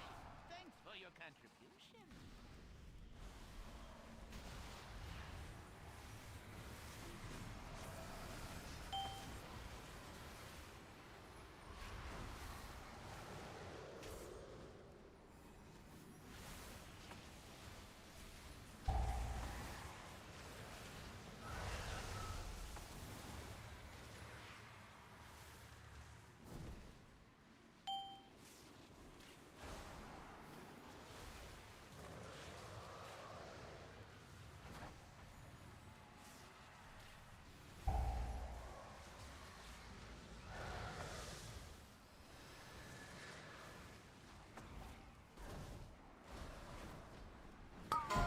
Must not be interrupted.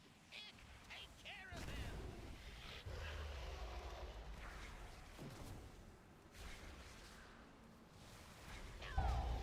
Uh-oh. Okay, we have Roses. I changed my mind. Go get that one instead. What attacking him for? The dangerous one is over there, fool! Enough moving around. Hold still while I blow them all up.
Ew, that's a bad fixate. Run! Enough moving around. Hold still while I blow them all up.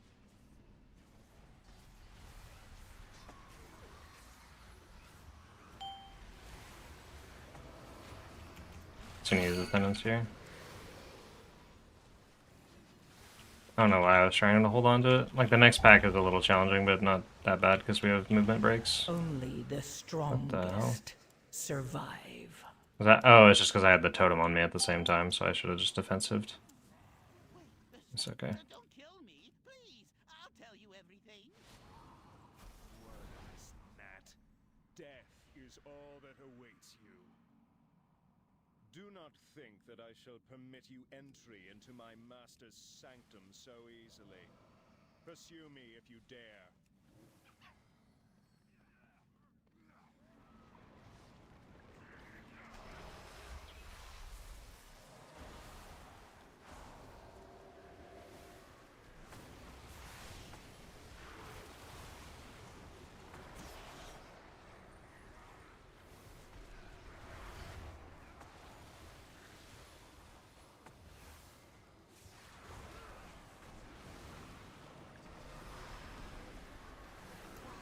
Let's use a defensive here, just in case I get targeted by something. If not, that is okay.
Oops.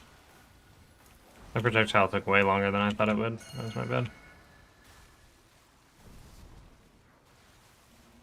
I like mini CC, but it also now makes me count more on people to use their defensives, which not much know how to use them.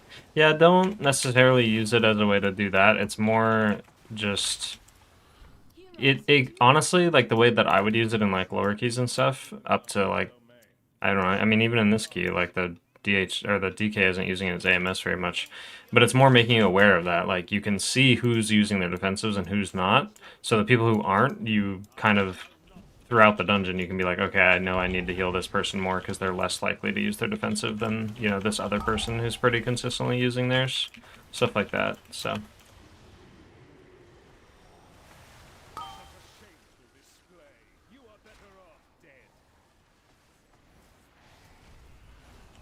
That's how I usually use it when I'm pugging, is it's more for...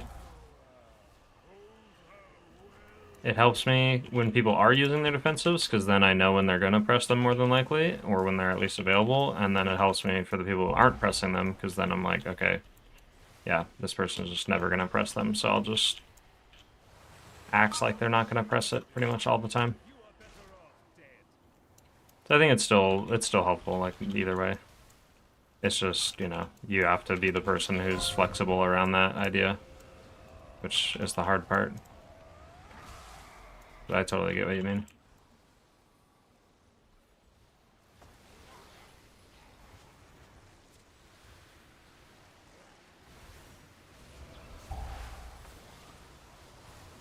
You should get less on like the next little intermission, I think, the next ad set.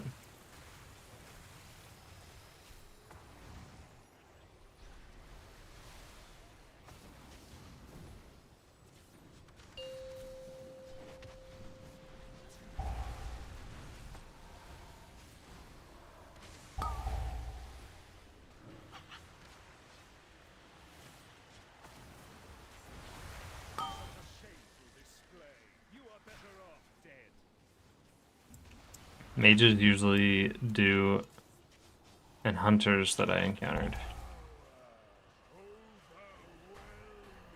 Yeah, hopefully the mages are, because they're the most OP for defensives, at least most of the time. Hunter defensives are really good too, honestly, right now still. They have a self-heal that gives them a damage reduction, they have a damage reduction, they have an immunity, like... Yeah, hunters are sick.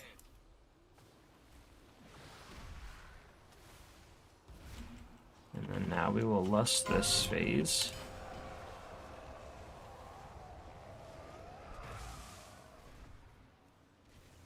Press my defensive, because I'm getting aggro. And we'll use Wound Rush so we can run away from all the shit on the floor here soon.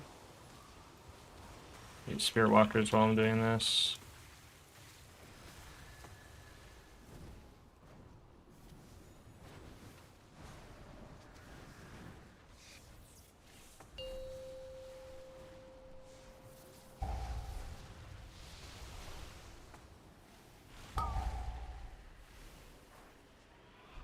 I technically don't need to clear this, but I'm gonna do it anyways. We're gonna health pot. Let's go. Brave champions, we owe you our lives, our freedom. Though it be a tiny gesture in the face of this enormous debt, I pledge that from this day forth, all will know of your deeds and the blazing path of light you cut through the shadow of this dark citadel. This day will stand as a testament not only to your valor, but to the fact that no foe, not even the Lich King himself, can stand when Alliance and Horde set aside their differences and...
Now we can take off Pit of Sauron. Katy Perry haters only.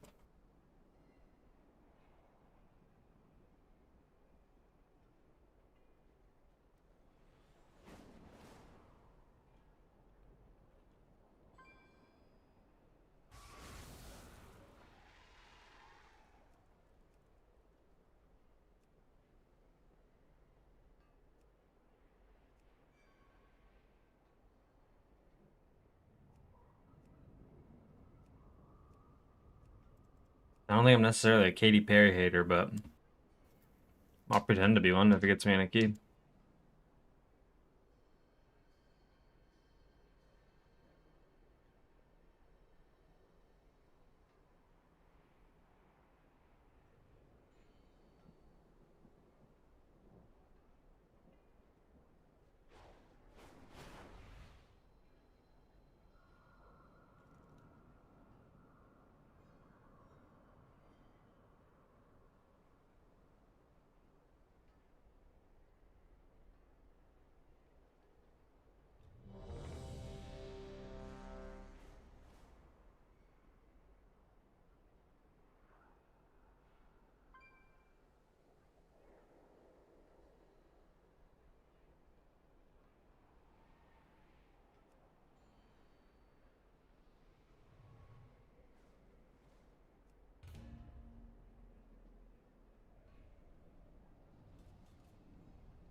We're squatting up. Oh, we got the melee group. Let's go.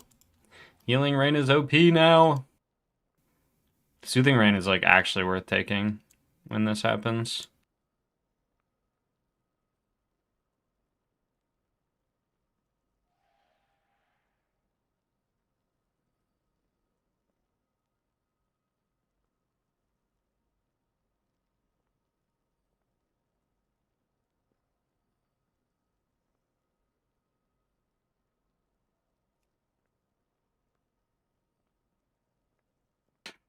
Like, I think this is where I switch this to this.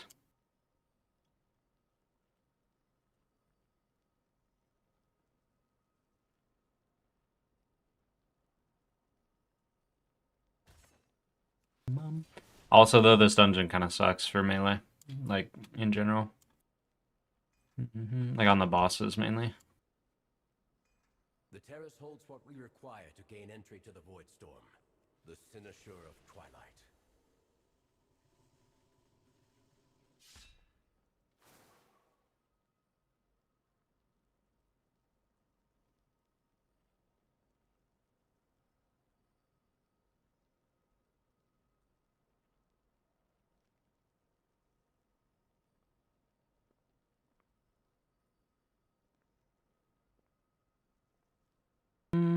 Also, Downpour isn't too bad to take.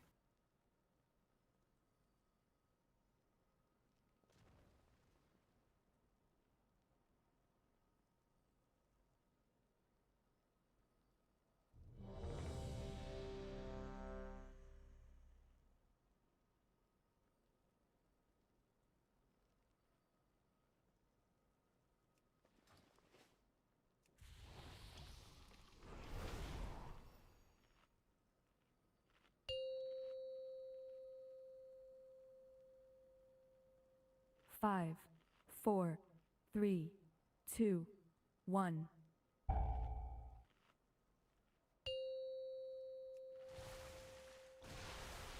Five, 4, 3, 2, 1. The terrace holds what we require to gain entry to the Void Storm, the Cynosure of Twilight. Unauthorized entry, please hold. Oh no, I didn't kick the Magister. I'm so bad. That sucks. Now it's just standing out there. There we go. And then remember, we just focus single target damage onto the Sentry. Because they will cleave everything down. And we watch these bolts. We throw a Sundown for the AoE. That way nothing overlaps.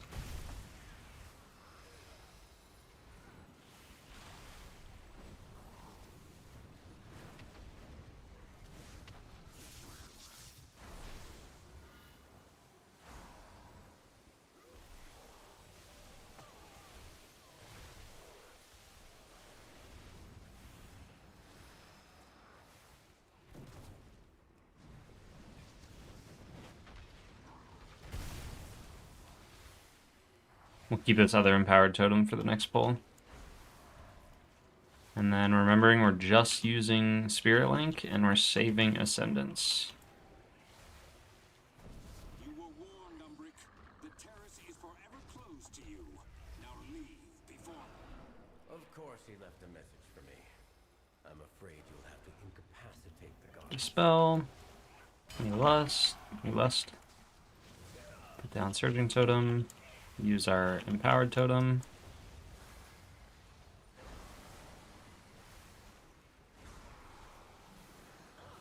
Use our stun. Dispel. And if it doesn't look dangerous, like right now, like I'm not gonna, you know, send a 3-minute cooldown on Spirit Link. We're totally fine.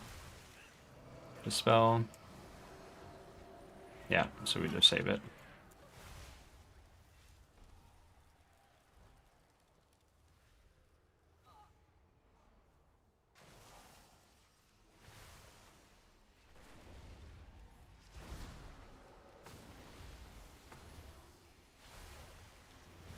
Now we have Ascendance.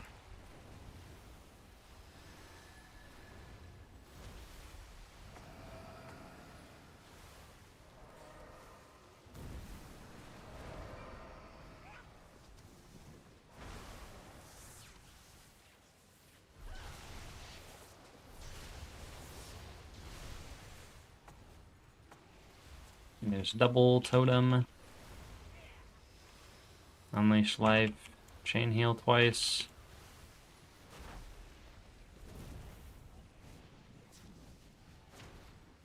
And then we get like half of the next ignition because the Malv is gonna die. It's probably gonna die before it even casts.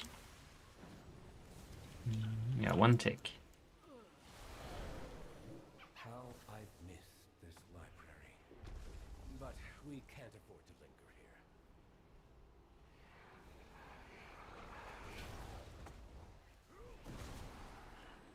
To think Rama could go this far to keep me out. Good spell.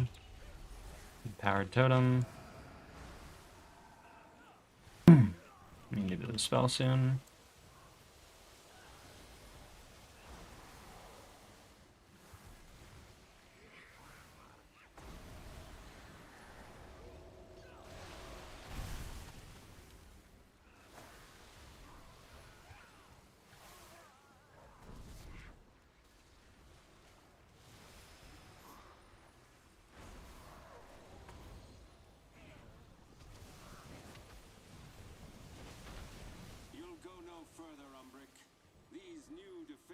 Were specially made with you in mind. I seem to be detained. The construct ahead is heightening Rama's spellwork. Destroy it. Have a pleasant. These will start exploding when they die, but there's nothing else on top of it, so it should be fine to just kind of throw healing waves here. I'm throwing Empowered Totem for the Pyromancer ignition that's going to happen. I'm going to defensive because I have the dot. I didn't dispel it fast enough. And a little Ascendance.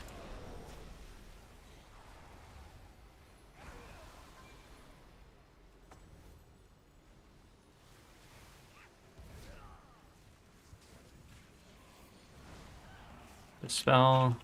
Heal the Paladin. Totem.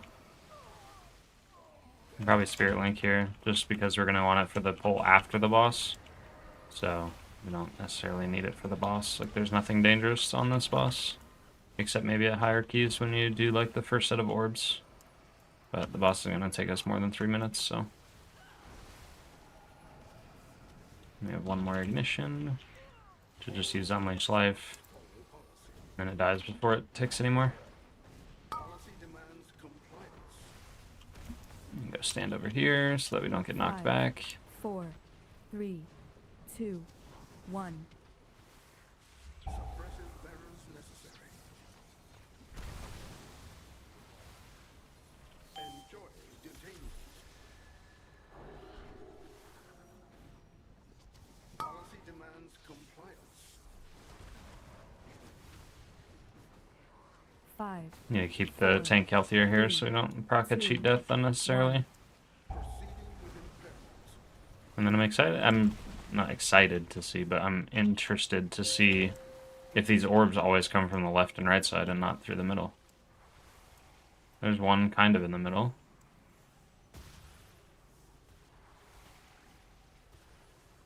Okay, there's some in the middle. They definitely come more from the left and right, though. I think it's because it's like that space is blocked off. Oh, okay. Oh, that was interesting. I guess we just missed a lot of them. I think they were in all the stuff on the ground, that's why. Which is not 5, ideal. 4, 3, 2, 1.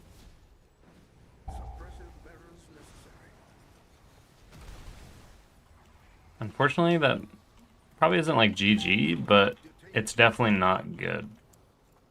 That's a lot of time wasted to do 50% of this boss without a DPS. 5, Now his cheat 4, procs, 3, 2. which is also not good for the next pull that we do.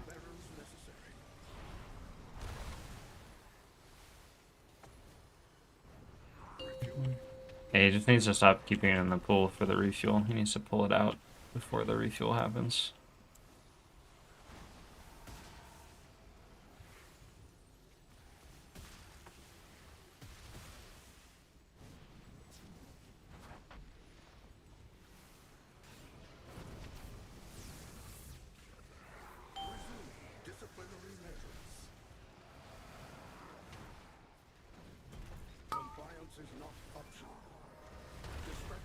Oh, 5, now I died to it. 4, Okay, well, 2, good try. 1.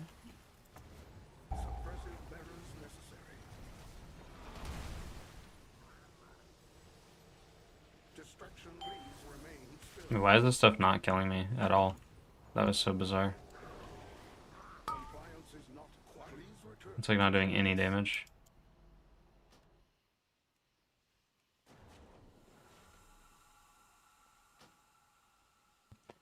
Unlucky.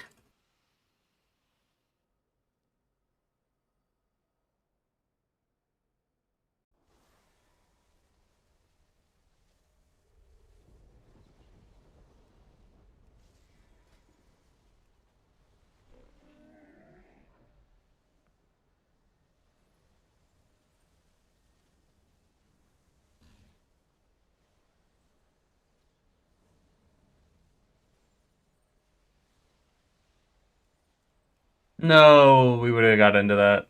Oh, they would have let us in for sure. That sucks.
Alrighty, I don't think we're getting anything. So, what I'm going to do is go work on a YouTube video that I was editing. So I'm going to call stream. It's been 5 hours.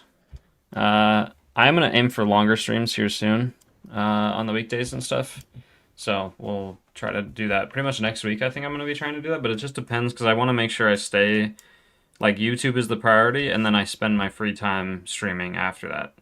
So I'm going to go work on some YouTube stuff, and then I will be back streaming, I think, off the top of my head, it's either going to be Sunday night or Monday morning for sure. So I'll definitely be back Monday morning. Might be streaming Sunday night, but I don't know yet entirely. So we will see.